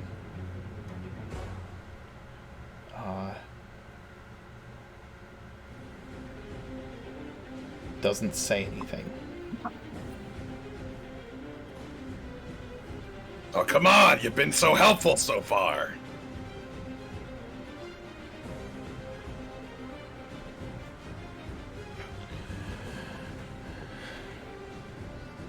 Make a...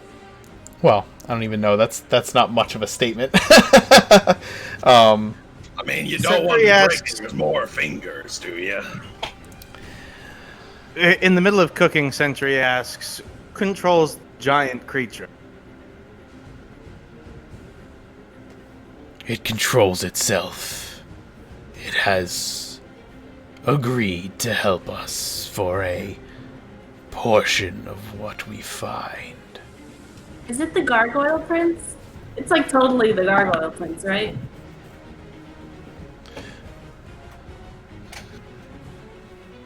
I'm gonna sit down in front of the hobgoblin. That's what the legends say, at least. Sentry gives Kolak some cooked food. And Lucy, and Ty, and Talus. You all gain back. Everybody. I start. Is it take the form of like a soup, or is it like a plate of stuff, or? It's definitely like a thick stew-like broth with chopped vegetables, and I mean it's like a hearty.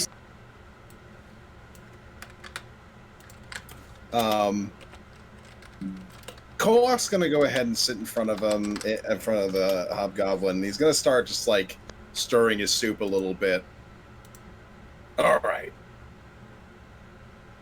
Are you paying attention to me? Because I'm gonna basically tell you how this works. You've been captured, and you are surrounded by people who all are very upset with what you and your people have been doing to their town.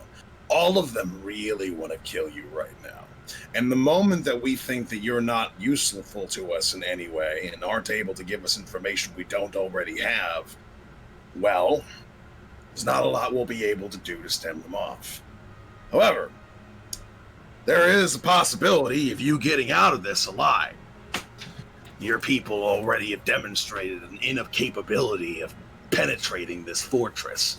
We've already started killing a whole bunch of them, and me and my group, only 5 of us, have probably killed over 50 of your people just tonight. So, you can start telling us some stuff that's new and useful and specific, and then I might be able to help you out in getting out of here safely. Now, of course, your people are already going to think that you've talked. They're going to think that you've betrayed them, and they're probably going to want to hunt you down. So going back to them is not an option, even if you do get out.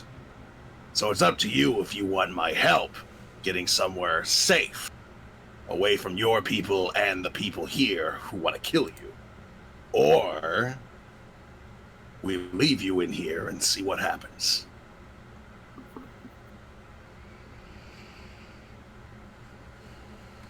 We've been contracted by someone. Give me a persuasion check. You have... Okay. Yeah, give me persuasion. Nice. Hey. Dang, Kolok, nice. There you go. Also, anybody eating the stew gets a d4 of hit points back from Sentry's cooking. Yay! Alice is wrapped up in his ritual. Awesome.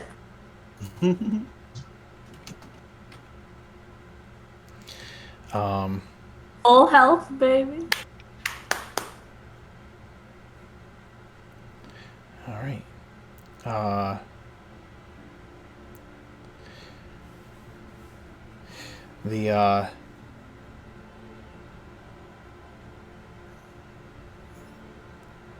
He says, we've been contracted by someone. The Iron Shadow knows who that is. I am not at liberty to know that. I am just a captain. We have been raiding the roads and the farms, but that has not been enough. We were sent here.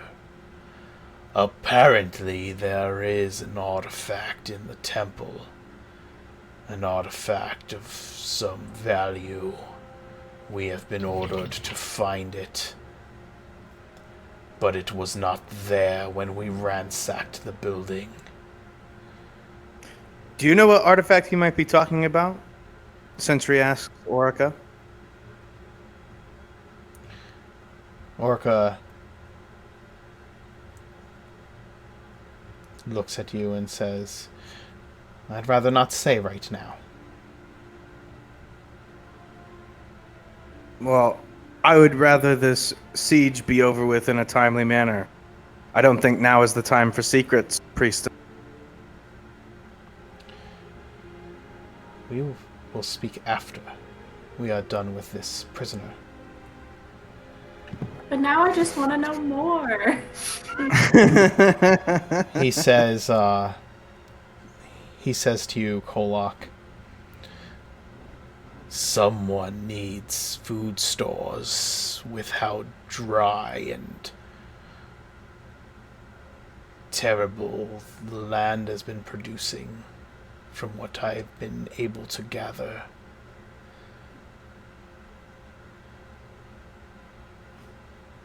Might this have anything to do with a group outside of your chieftain's purview? As I said, we've been contracted.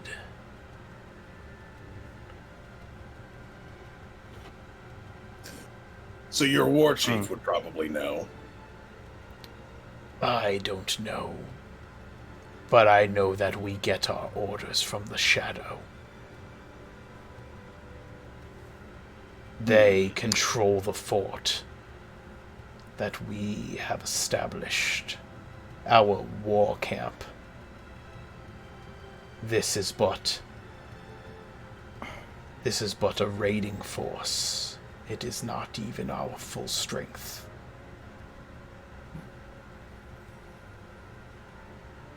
Sentry walks over with a bowl of stew and offers it to Orica. He looks at the hobgoblin and says, "Do you believe it is possible for us to set up a parley with your war chief?"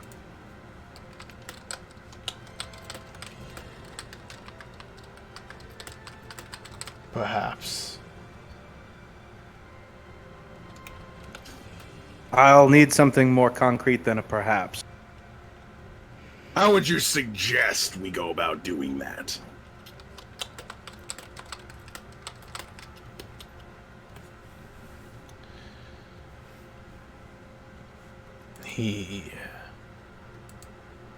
Well, I believe, Sentry says to Kolak, I believe if offer the captain.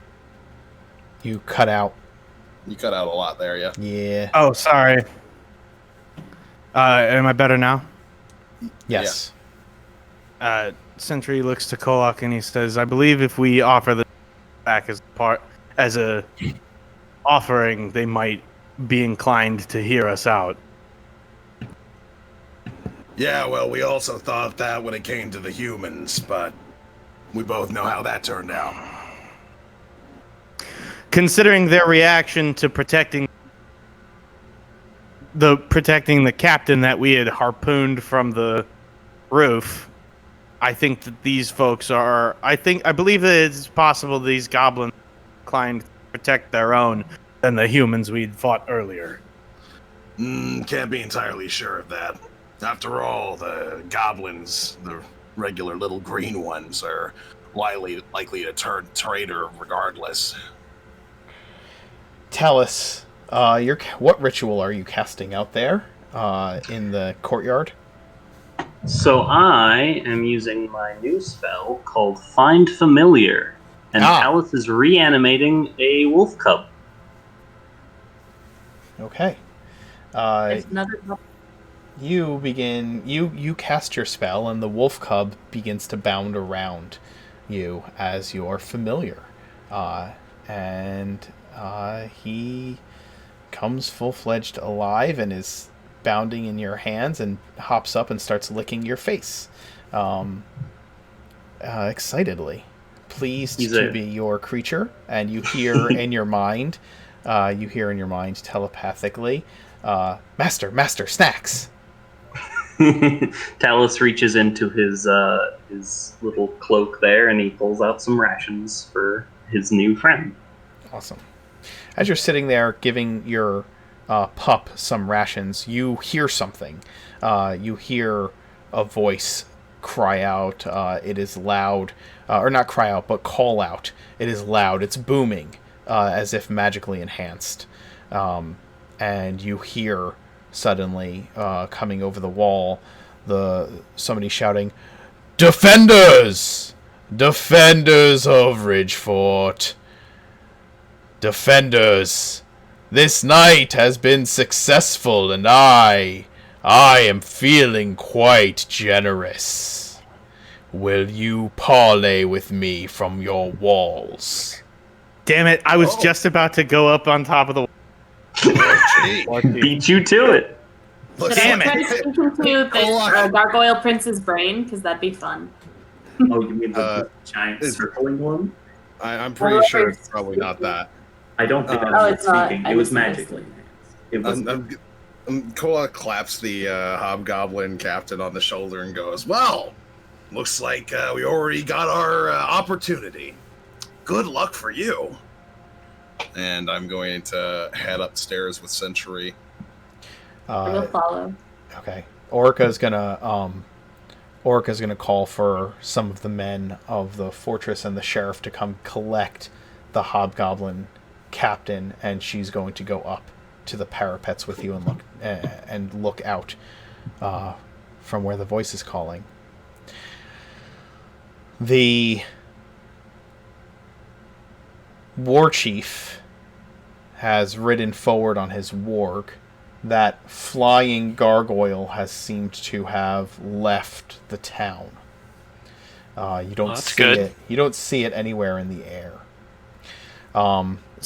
Sentry points to the war chief and speaks into the copper wire that's part of his helmet. And casts message. Okay. And says, "Halt. We are ready to parley." He looks back over his shoulder at his men as he turns his warg, and they prod forward a handful of human prisoners in front of their troops, and kind of they like sprawl forward onto their knees as they're prodded forward. And the war chief is riding his warg back and forth in front of them and looks up at all of you and said, "We have no need for these pitiful, useless humans. I am willing to trade them back to you if you will send out a warrior to best me."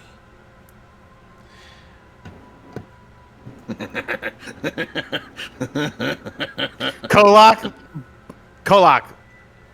Boulder Parchment Shears. Right now. That's an inspiration point for calling it that. That's amazing.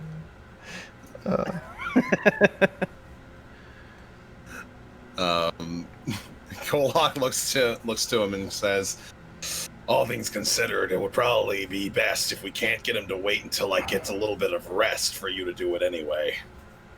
Very well. Sentry takes the hobgoblin down. Sentry, first of all, he responds with message again and says, "Very well. I will also be returning your captain." Very good. He takes the captain with him downstairs and tells Am I the allowed to guards. help the shoot? Absolutely. Yo, dude, like these guys would fucking know. Hey, don't worry. If you duel that guy, I'll mind spike him. I got you. You won't know what's coming. I'm counting on it, Lucy. The humans remember, are... they still have telepathy because it lasts 8 hours. Yes, they do. The humans are on their knees in front, like behind this chieftain, and they are being held at sword point by hobgoblins behind them. You come down the steps and exit out the front gate. Is that your plan? Mm-hmm. All right.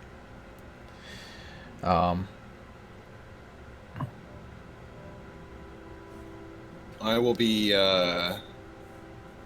exiting out with him as an entourage. Okay.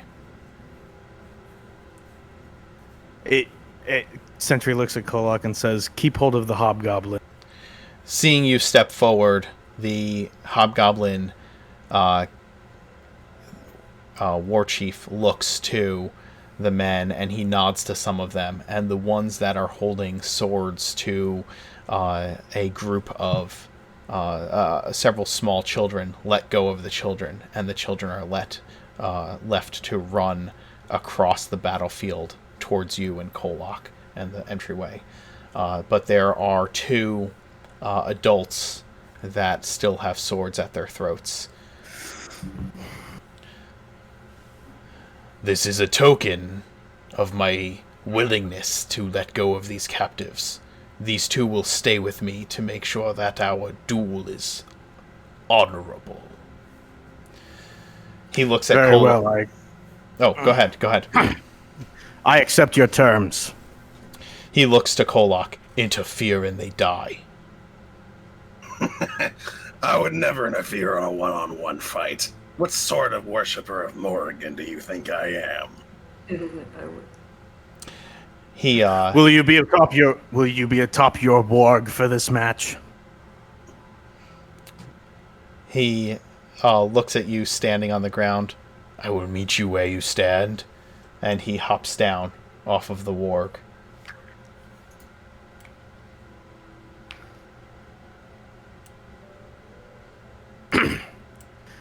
Sentry takes a step forward, holding his arm out as his greatsword appears in his hand.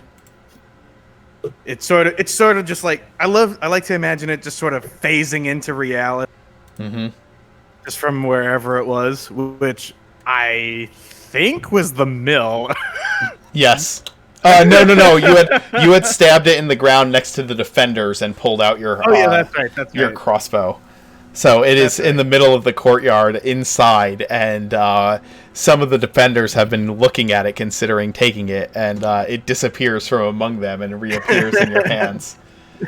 Zwip, jump. He steps forward to meet you. Roll initiative. Oh fuck! Do I roll secret initiative? Oh no! Woo-hoo-hoo-hoo-hoo! Going first. Nice. Okay, put yourself. I need to add a turn for you. Can I ready mind thrust so that it just goes off whenever the enemy hits Century? How far? What's the? What is the distance on mind thrust? What is your range? 90 feet. Okay. It would definitely reach. It would definitely reach. All right. And I'm like looking at my fingers and whistling. In your head, you hear. In your head, you would hear Sentry say, "Wait for my signal. If we can win this fair and square, let's do that instead." Okay, what's your signal? I'll tell you. I'll just tell you. Okay, Wait, just scream in my head when you want me to do it. Okay, Yep, in that case, absolutely. I'll ready it for your signal. Can you pop mind thrust up in the up on there? I want to take a look at it real quick. Damn! Sorry. That's like great sword damage. Holy shit.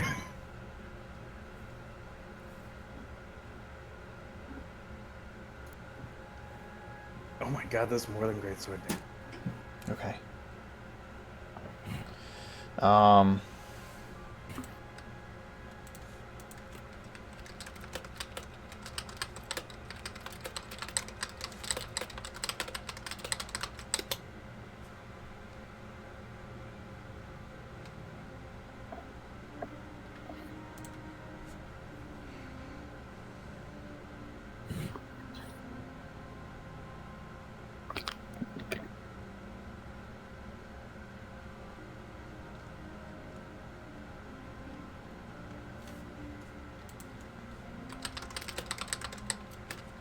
Sorry. Give me a moment. I am looking up things. You never like to hear that. Yeah. Worries me a little bit about this fight. Okay. I will warn you, Lucy, that your mind thrust has a verbal component, so you have to...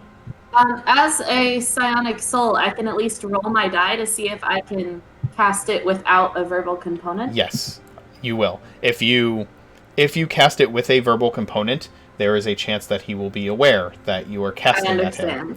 But hopefully that won't happen, especially because I have the biggest psionic die possible right now. Yes, you do. What do you need to roll to keep it from being noticed? I believe a 2, but let me check. Okay. Well, All right. I just want you all to be aware of that because I don't want you making decisions that could cost the lives of innocents without being aware. Do you know what I'm saying? I want to give you the opportunity to be fully aware of your choices. Absolutely, and I kind of figured that it wasn't that simple. Right. Okay. Let's see what's happening here. Okay, so Sentry, you two begin to circle each other. Your enemy is draws his weapons. Yeah. And as soon as he draws his weapon and turns to face me, I am going to lunge, bringing the great sword in overhead. I just looked it up, and apparently I automatically don't need verbal components. I only have to roll for somatic and material, like for moving my hands. It's all in the brain, baby. Yes. Interesting. So I will have no risk of alerting him. Does it also? All right. Shaboom! Overhead greatsword attack. Okay.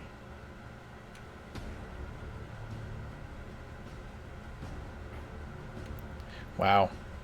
That's crazy. Okay. You land your blow on your enemy.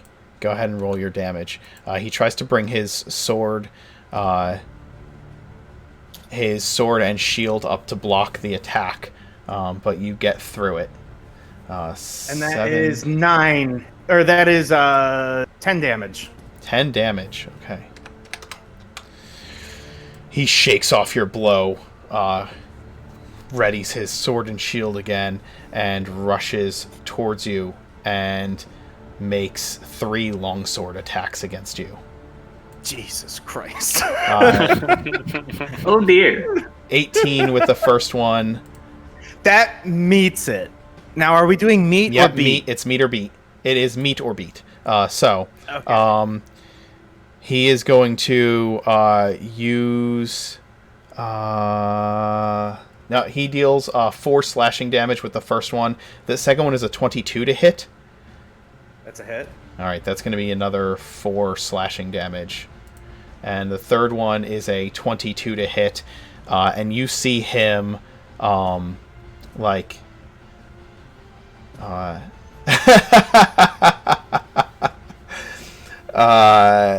you see him kind of really aim and target you with his blow and forcing power through the strike, and he deals 23 points of damage to you with his last attack. All right, so that's 22 points of damage total. Yes. Right, because you remove 3 from each strike. That's at half health. Yeah. Lucy, I'm going to need that help. Yep, Like, no right worries, now. dog. Should I reroll or just use the last one? You can use the last one, that's fine. And I will make his... he has to make a save, correct? It's an intelligence save. He fails, and he's going to take the 12 psychic damage, and he kind of reels. On his next action, he has some limits, correct? Yeah, he can only do an action, bonus action, or movement. Action, bonus action, or movement. Okay. That is fine. And he takes 12 damage from it. Oof. All right. Yeah. It At is least your... he's here, just whistling, maybe thumb wrestling Talus. All right. I am going to second wind. Thank Christ. I got those back from the short rest. Hey, Sentry, let me know if you need another one of those. That I can't do one that powerful again, but I can do littler ones. I got half my hit points that I lost. I'm back at 30. You're back at 30. Okay. 33. 33. Yep. See that. Action surge for a second attack. All right. Go for it. Ah, fucking missed again. All right. Oh, no. And then I will take the potential attack to back up 10 feet. Because he can only move, attack, or use a bonus action, correct? Yep. All right. You do so. And he can't take a reaction too. That's awesome. Is that part of his spell as well? Shit! Yeah, back up that's 10 part feet. of Yeah, That's you part of back my up 10 quest. feet. Huh. Coward. Rinse and repeat. He's trying to figure out like what exactly is happening right now as It's some robot magic. as this is going on. What kind of trickery is taking place? Can I would like to try and keep his focus on me by just making a lot of discordant noises with my voice. Interesting. Okay. Go ahead and make a let's see, you're trying to distract him. Would that be The deception? psionic robot. I'm gonna say performance. Make a performance roll. Oh boy. It's all at -1 anyway. It doesn't matter. oh yeah. no. You're making all this discordant sounds, and he tries to. He looks like he wants to attack you, but something is holding him back. Whatever force that has taken place in his brain, he's like reeling and slightly confused, and he growls, "What are you doing to me?" You started this fight. Now, are you going to honor your word?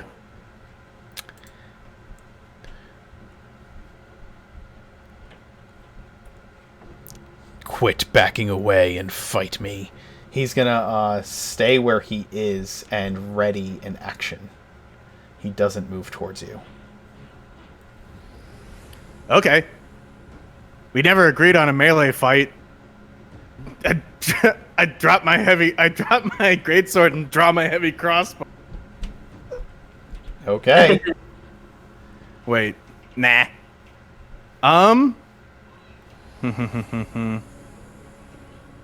Fuck it. I'm gonna attack him with a greatsword again.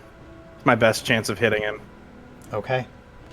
You rush forward and attack with your greatsword, and he can't use a reaction. Oh no, he it's back to his turn, so he readied an action, so he can. So he is going to attack you as you move forward. So we attack each other at the same time then? You attack each other at the same time, yep. His is a critical hit.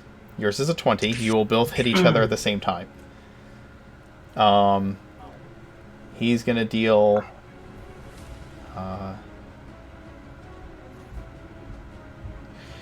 he's going to add his martial advantage. He's going to add his martial advantage to this roll.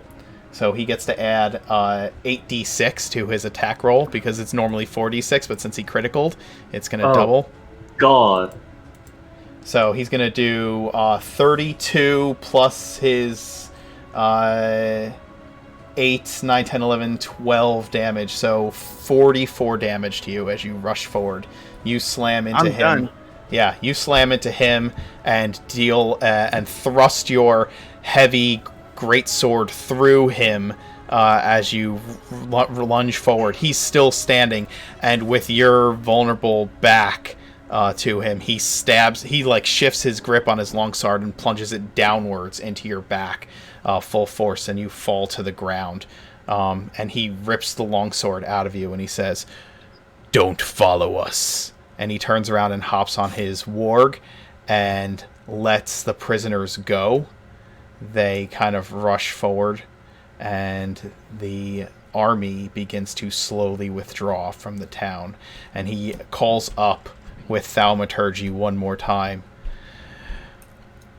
"We'll leave you alone from here on out. We've taken what we wanted. Thank you for a lovely evening." And they start to withdraw from the village of Ridgefort. Talus is gonna go ahead and run up to Sentry. Yeah, are you okay, Sentry? I'm saying in very unconscious brain. Sentry's lying on the ground, sparking his limbs and joints misfiring as he tries to back up. She's holding him in her arms. She's like, "If only I knew anything about wires." You are. It looks like we lost John. Oh no. Oh, you're here. really? You're, I'm here. Oh, you're here. You're just I am. not.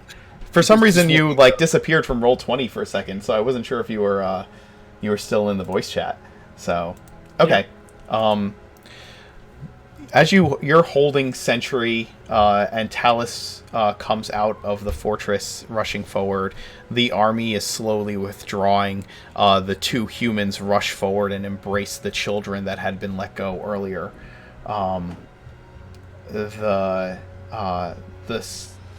The sky is beginning to lighten from that dark blue of late night to the lighter hues of early morning approaching dawn.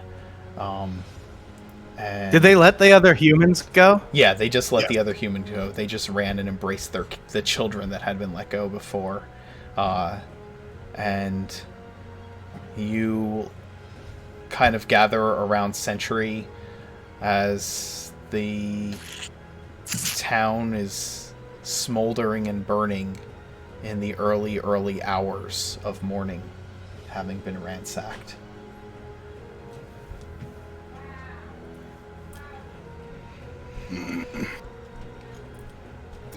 I'll help sort of like bring Century back into the keep. This I was decided to take her for you. this was sort of I hit you before. Slide. But this was sort of a victory. I think. I'm going to be just fine. Lucy's like trying to cry on the Sentry, and she's like, "My mom read me a book once where this worked. They got better." He expended 4 superiority die in a. Oh no. He has an ability called Martial Advantage, in which once per round he can deal an extra 46 damage with an attack, and he critical, so all dice gets doubled. That man is terrifying. That was just shitty luck. All right, but I don't have a problem with it. Fuck yeah, that's great. Sentry got fucking annihilated. He did. But God damn, It's fine enough. as he's leaving, found my new arch enemy. as he's leaving, as the army's leaving, he will say one last thing. He'll look directly at Orica, and you hear him say, "This is what you get for meddling," and that will be the last thing he says as he leaves. What does that mean? Well, I think we'll end it here. Probably has to do with us having destroyed his camp. Yeah. We'll end it here for the night, or for the day, for the afternoon, for the evening, and I think I covered all times of day. Yeah, I hope you guys had fun. Yeah. Thank you so much. Oh yeah, Sentry has someone to kill now. Sentry definitely has somebody. I have a new Sentry dog. definitely has somebody to war crime now. I hope all of you watching enjoyed today's game. Come back next week for Help Wanted. We'll see what these miscreants get into after this. I don't know if you guys ever let go of that Hobgoblin captain, or if he's still your captive. So He's still our captain. awesome. Yeah, they just didn't ditched him. request a prisoner exchange. They didn't. So Nope. They All just right. let the kids go as soon as we went out We even there. offered to bring it out, and they just didn't They just dare. couldn't be I bothered. thought no they one- didn't even give a crap. It doesn't even have them. All right, all of you out there in Twitchland. Jack Bauer 2. Head over to our Discord channel, and we don't have any openings for games at the moment, but things are always changing and evolving. If you are interested in playing with us, there is a way to do that. Join our Discord. You will look under the job board, and you will find everything you need to know to do that. So go head over there. So yeah. Level When is the 5. next Helm's Deep Level type 5. battle? I don't know when the next Helm's Deep type battle is. We'll see what they do and where they go. It'll be reverse roll next time. When didn't you guys just get to level 4 like a week ago? What is this? 2 weeks ago. 2 weeks ago. I'll be honest. This was a hell No, it was 3 weeks was ago. a hell of an adventure. You guys pushed your way through. I will give you level 5. Go ahead and level up. I don't even know what I get. No idea what dark power is granted me. Hell yeah. Edge! Yes! So, Oh, that's fun. That's some fun shit right there. good job, guys. Thanks. I'm glad you guys had fun. Yeah, man. There's a whole bunch of stuff that you can look up, and also the basic rules for 5th edition are free on Wizards of the Coast website. So if you want to learn the game, you can learn. You have everything you need to learn right there. And yes, you guys have been battling nonstop.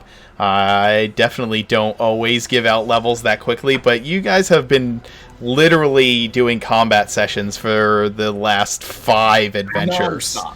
Yes. So it's been nonstop. pretty warlike. So yeah, it's been heavy. What a good time. I want to know whose character arc come first. I'm like equally excited for any of them, honestly. Yeah. Oh, story arcs are going to come into play. And like this has been a very like forward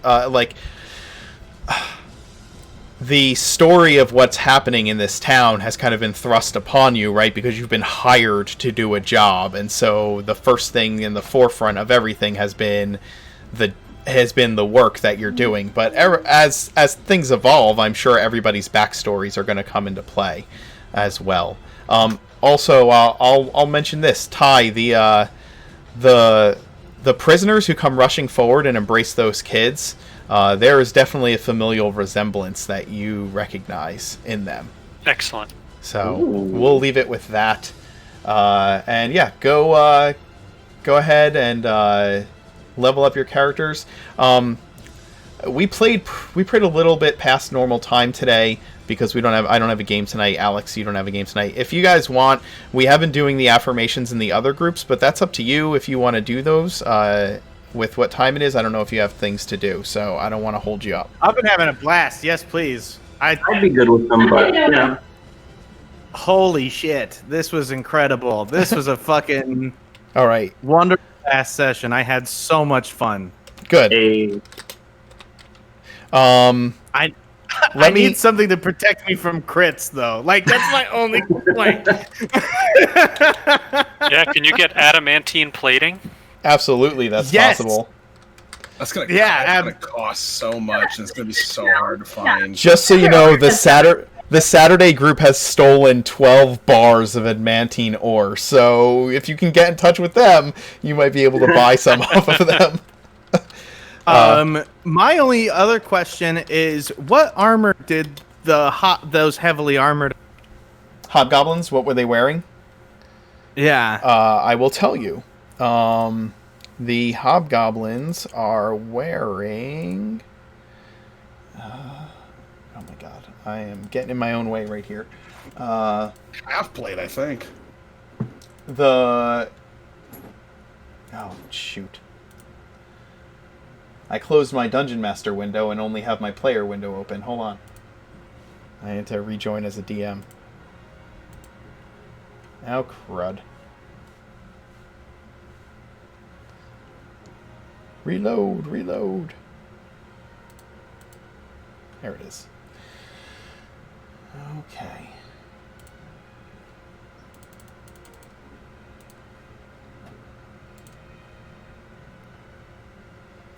The Hobgoblin Captain is wearing...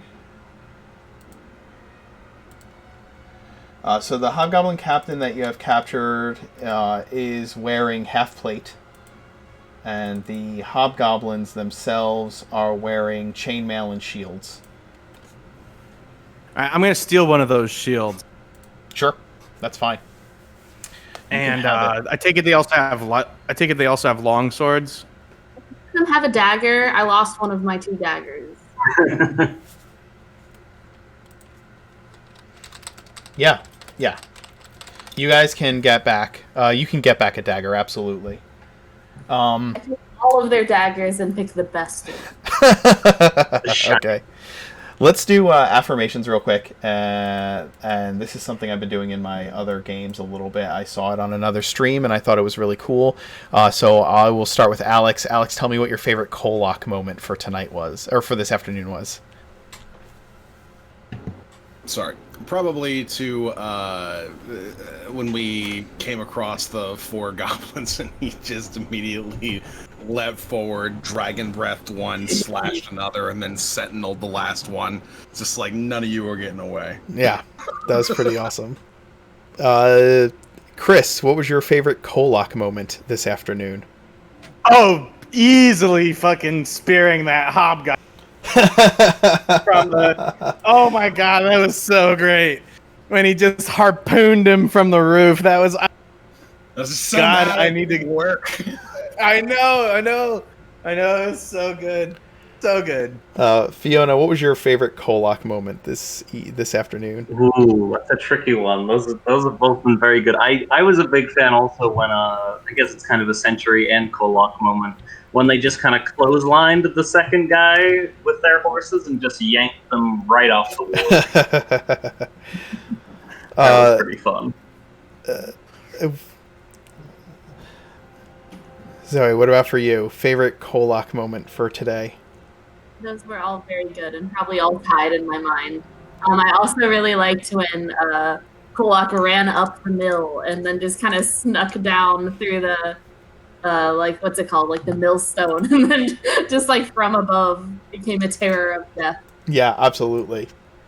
Chat, feel free to participate and share your favorite moments as well. John, what about for you? Favorite Kolok moment this evening? This afternoon? Yeah, I would say the mill acrobatics was my favorite Kolok moment. Snaking up and over and very cinematic. Yeah, I definitely agree with that as well. For me, my favorite Kolok moment was actually interrogating the captain when he was told that, perhaps torture wasn't the best method of getting that information. He sat down with that bowl of soup and started just toying with the guy instead, and I thought that was a great shift in the character right there, and a great opportunity for a little bit of growth on Kolok's part. All right, let's talk about Century. Chris, what was your favorite moment for Century this afternoon? Oh, easily getting shithoused by that goblin. Oh my god, that was awesome. Okay, look, I have never been before been like, as soon as it was like, okay, you got crit for 54 fucking damage. I was like, okay, yeah, so this seems like it was a supposed to lose sort of fight. I'm not really that mad about it, and it was awesome. Like, I've really enjoyed how frequently this guy, who is sort of having to come to terms with his own mortality, getting his ass beat, like, constantly. Yeah, absolutely. But it's not even like it's always like one lucky shot that takes him down. Oh yeah, well it has to be. Your armor class is so high. I either get crit or I don't take damage. Yeah, exactly. I have to. By the way, Dio said in chat that her favorite Kolok moment was not just that you speared the hobgoblin, but that you didn't want to stop spearing the hobgoblin. I was just like, I'll do it again. I'll keep going. Fiona, your favorite Century moment? Ooh, favorite Century moments. Let's see. There were some good ones. I just love, just throughout the campaign and the sessions, just every time he just chucks his weapon down because he doesn't need to bother sheathing it or anything is always one of my favorite things. Summoning his weapons from miles away just because he can. Yeah. If you think that's not going to happen with this... With what? He just pilfered a longsword from one of the hobgoblins. Because they had longswords and shields, right? They did. So you're just going to be going back and forth between your greatsword, the longsword, and your crossbow. No, now. he's fucking definitely. He's just going to abandon the longsword, forgetting it's not bound to him, and then be like, where the fuck is it? What about you, Zoe? What was your favorite sentry moment today? Honestly, I've just really been enjoying our 8-hour-long mental chat. Like, as soon as I took 3 hits, I was like, yeah, javelin his ass. My turn, please. I like Just it. I'll something- give you a signal, and then you just started screaming. Do it now! Do it now! Dear God. John, your favorite sentry moment today? I think my favorite century moment is actually just the slow and steady improvement of his sneaking ability. Just the inexplicable, I guess, little secret maintenance in the short rests, just oiling up the old joints and yeah. Oh, fantastic. Real growth. Alex, for you? Fucking the moment that the war chief called, and he's just like, send somebody out to give me a challenge, and Kolak is just like, oh, I wish I could totally beat the shit out of you right now. And then Sentry's like, I know you're excited, but you gotta do this fairly. Rock parchment shears. We gotta play rock parchment shears. Like it just came out of nowhere for him. Oh, it was so great. I think I can imagine. I'm imagining Kolak and Century just actually having just a Rochambeau on the roof. I loved the fact that every chance that Sentry gets, he goes from like this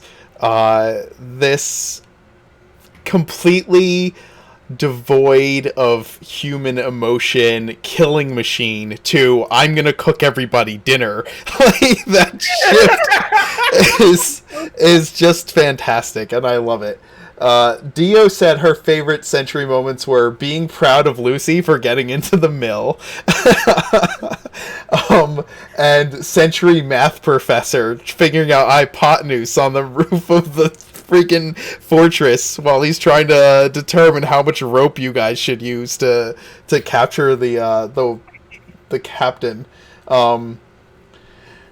Let's see. All right, Fiona, tell us your favorite Talus moment.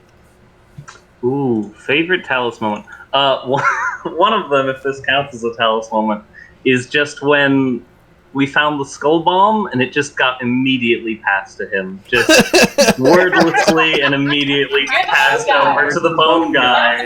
Talus is the resident bone guy. And Absolutely. I'm just very proud of that fact. John, well, actually, Zoe, I think that's the order we've been going on. Zoe, what about for you? Favorite Talus moment? I really liked how, especially in the beginning of this session, everyone is like, God, I need to sleep, and just everything. And then, Talus is just like, I don't know what you're talking about. He's just vibing all the time. I'm honestly, it's fine. It's really no big deal. John, how about for you? Favorite Talus moment? New puppy. Gotta be. Yeah, I agree. Yeah. Puppy. It's very good. New puppy is great. Alex? him following in Lucy's footsteps and going, I'm going to use my blade to destroy this window, and just But he didn't throw it. and then going, all right, I'm ready to get involved in some martial action, and it just immediately falls flat. He's like, oh no, I'm gonna get hit by a bugbear. This is not good. Building on that, I think my favorite You cut out. sword. Okay, he had just lost his sword, And instead of picking it up, which would have been my first instinct, he just straight abandons it and runs to hide behind Lucy. Yeah. It hasn't been working for him all day. Yeah, absolutely. I have to second the puppy. Like, in the midst of all this chaos, you guys go off to interrogate this dude, and he's just like, "I'm gonna summon a puppy." You know what? Since we've seen a sled dog, we gotta have some dog action. Absolutely, the sled dogs did not make an appearance this session. They have been hiding safe and secure in the heat. They've probably been sleeping somewhere. I mean, yeah, they've just napping. Oh shit, that's right. And we still need to offload all the produce from the carts. Yep. Oh, Dio said that just the way that you acted out your responses to all of your dice fails was her favorite thing about Talus today.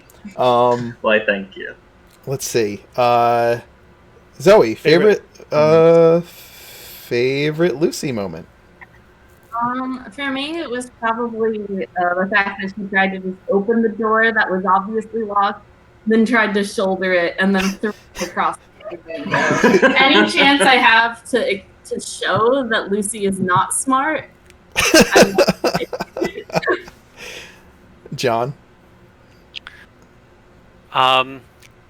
I do just really like the sneaky spells. So messing with the one-on-one and coordinating all that. I do like that touch. That was a good moment. Alex, for you?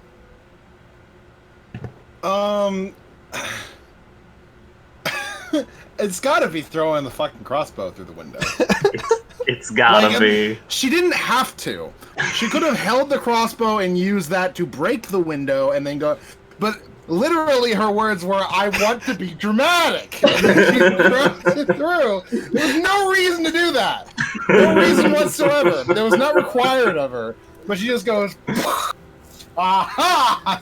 The crossbow has been used sufficiently to its purpose." And then she crawls through. Aha! Oh, God. I swear to God. Chris, what about for you? Mine is definitely the 8-hour conversation. That's fair. Yeah. That's fair. My favorite Lucy moment. The fact that I stay in constant contact. Oh, you're cutting out. Yeah, you're cutting in and out, man. Sorry, is this any better? I don't know what's going on with my signal. Are you on a wireless mic? You're not cutting out now. I am not on a wireless mic. That's weird. So it sounds to me like you are getting really excited, and when you get loud, you clip out and your mic shuts off. Got it. That might be it. So my favorite Lucy moment is definitely the 8-hour conversation. Not only was it helpful play and gameplay, but just this whole idea that of all the people for Lucy to choose to communicate with, it's the guy with the worst communication skills in the group. Oh, man. Fiona, Worked out pretty good. Fiona, how about for you? I mean, I loved throwing the crossbow in the window, but also I just want to highlight when we were spearfishing, Lucy's idea that we lower her down and she just chucked the guy up using his psychic power. Just like bounce him in the air until he gets up to the top. Like kicking a can, just launch him up. I have little control over how high they go. Yeah. I have to say that one of my favorite Lucy moments tonight was just her like little mind thrusts in the mill. Like every time Kolak would almost take somebody down, she would just like pop him off. No, she's trying to impress Kolak too. She's definitely waving to him. Yeah, absolutely. And then they would drop, and she would be like, "Look, that was me." And Kolak's yeah, I had nothing to do with it. Oh, okay. I've got another one. Sorry, it's a different one. When she bounces that hobgoblin off the ceiling of that room and just kills him. Oh yeah, that was premium. Yeah, it was great. Just because just this whole idea. Because in my head, I just thought of her basically lifting the guy up and slamming him against. Yep. dropping him to the ground. Dio said that there was the point in the mill where she took the one guy out and she like looked at her nails like that wasn't me. I don't know what you're talking about. And that was her favorite Lucy moment tonight. John, what was your favorite Ty moment? Well, kind of not as flashy as Ty can be sometimes, but I think my favorite moment was finally having some successful sneak rolls and sneaking up to the mill and finding the ambush. Yeah, I think that was awesome. Alex, I favorite. like how potentially one of our just like most successful players overall is the like 16-year-old, you know. Oh yeah. It's probably when we were in the keep and he was supplying all of the everybody that he could with javelins and like standing next to them and helping them out, kind of reinforcing everybody. Just essentially just acting really cautiously. Also, as he's thinking exceedingly tactically for someone as inexperienced as he is, and it's really nice to see. Chris, for you? It's definitely as the campaign goes on, the more and more evidence to support that Ty is the moral anchor of this whole group of psychopaths. Like, he is such a good That's person. If He's that's such true, a that's frightening. He's such a good person. And the fact that the guy always manages, like, it's serendipitous how Ty always manages to find himself in exactly the right spot to start his turn giving advantage to somebody and ending his turn giving advantage to the next person that needs it. Absolutely. So he's just always exactly where he needs to be, and I love it. Yeah, that's exactly what a monk should be doing with their mobility too. It's fantastic. Fiona.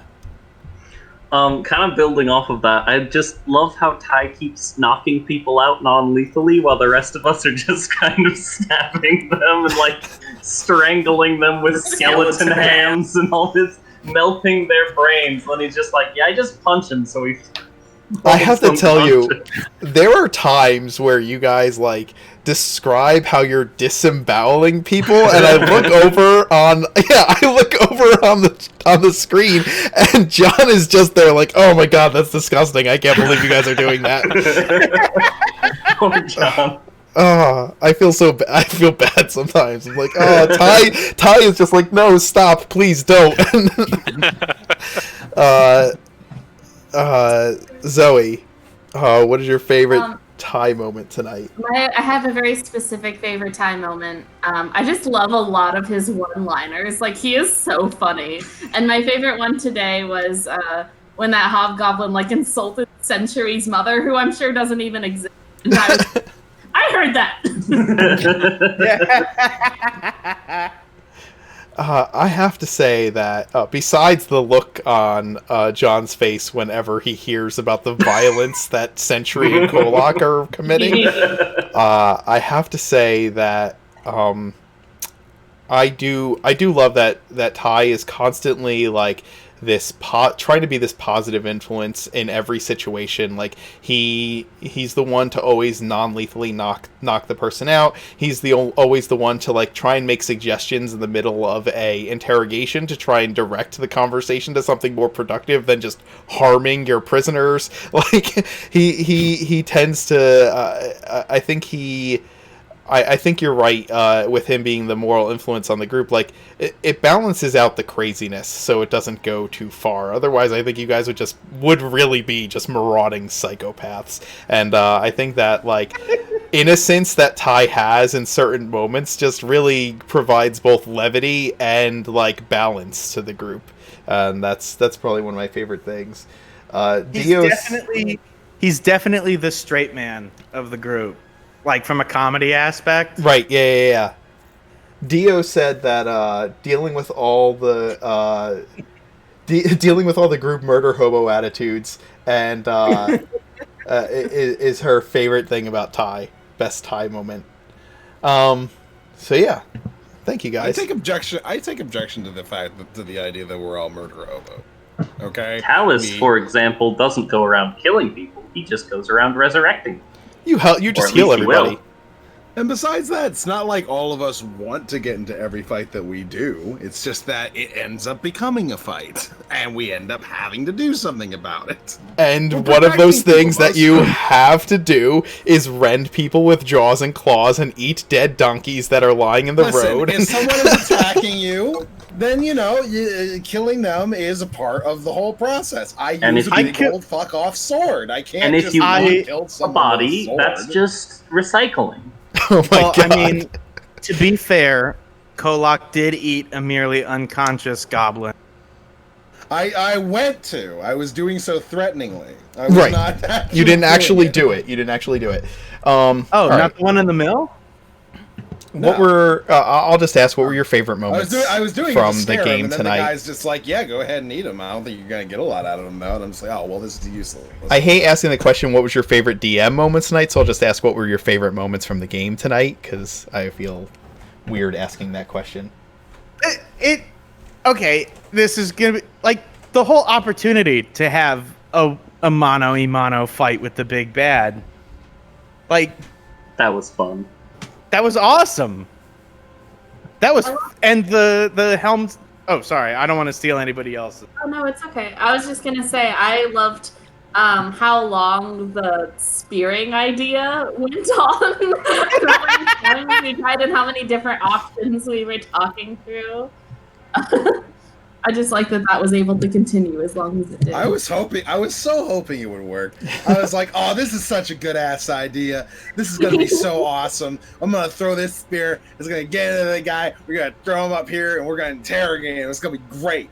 But then you're just like, "Nope." It just pops out of him after a little bit. So try again, I guess. And then They're just not like really built for 13, that. 12.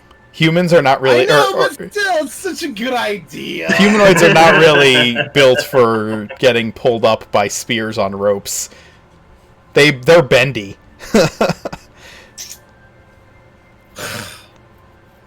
Alright, guys. I just don't like when my ideas don't work. I hope you had fun.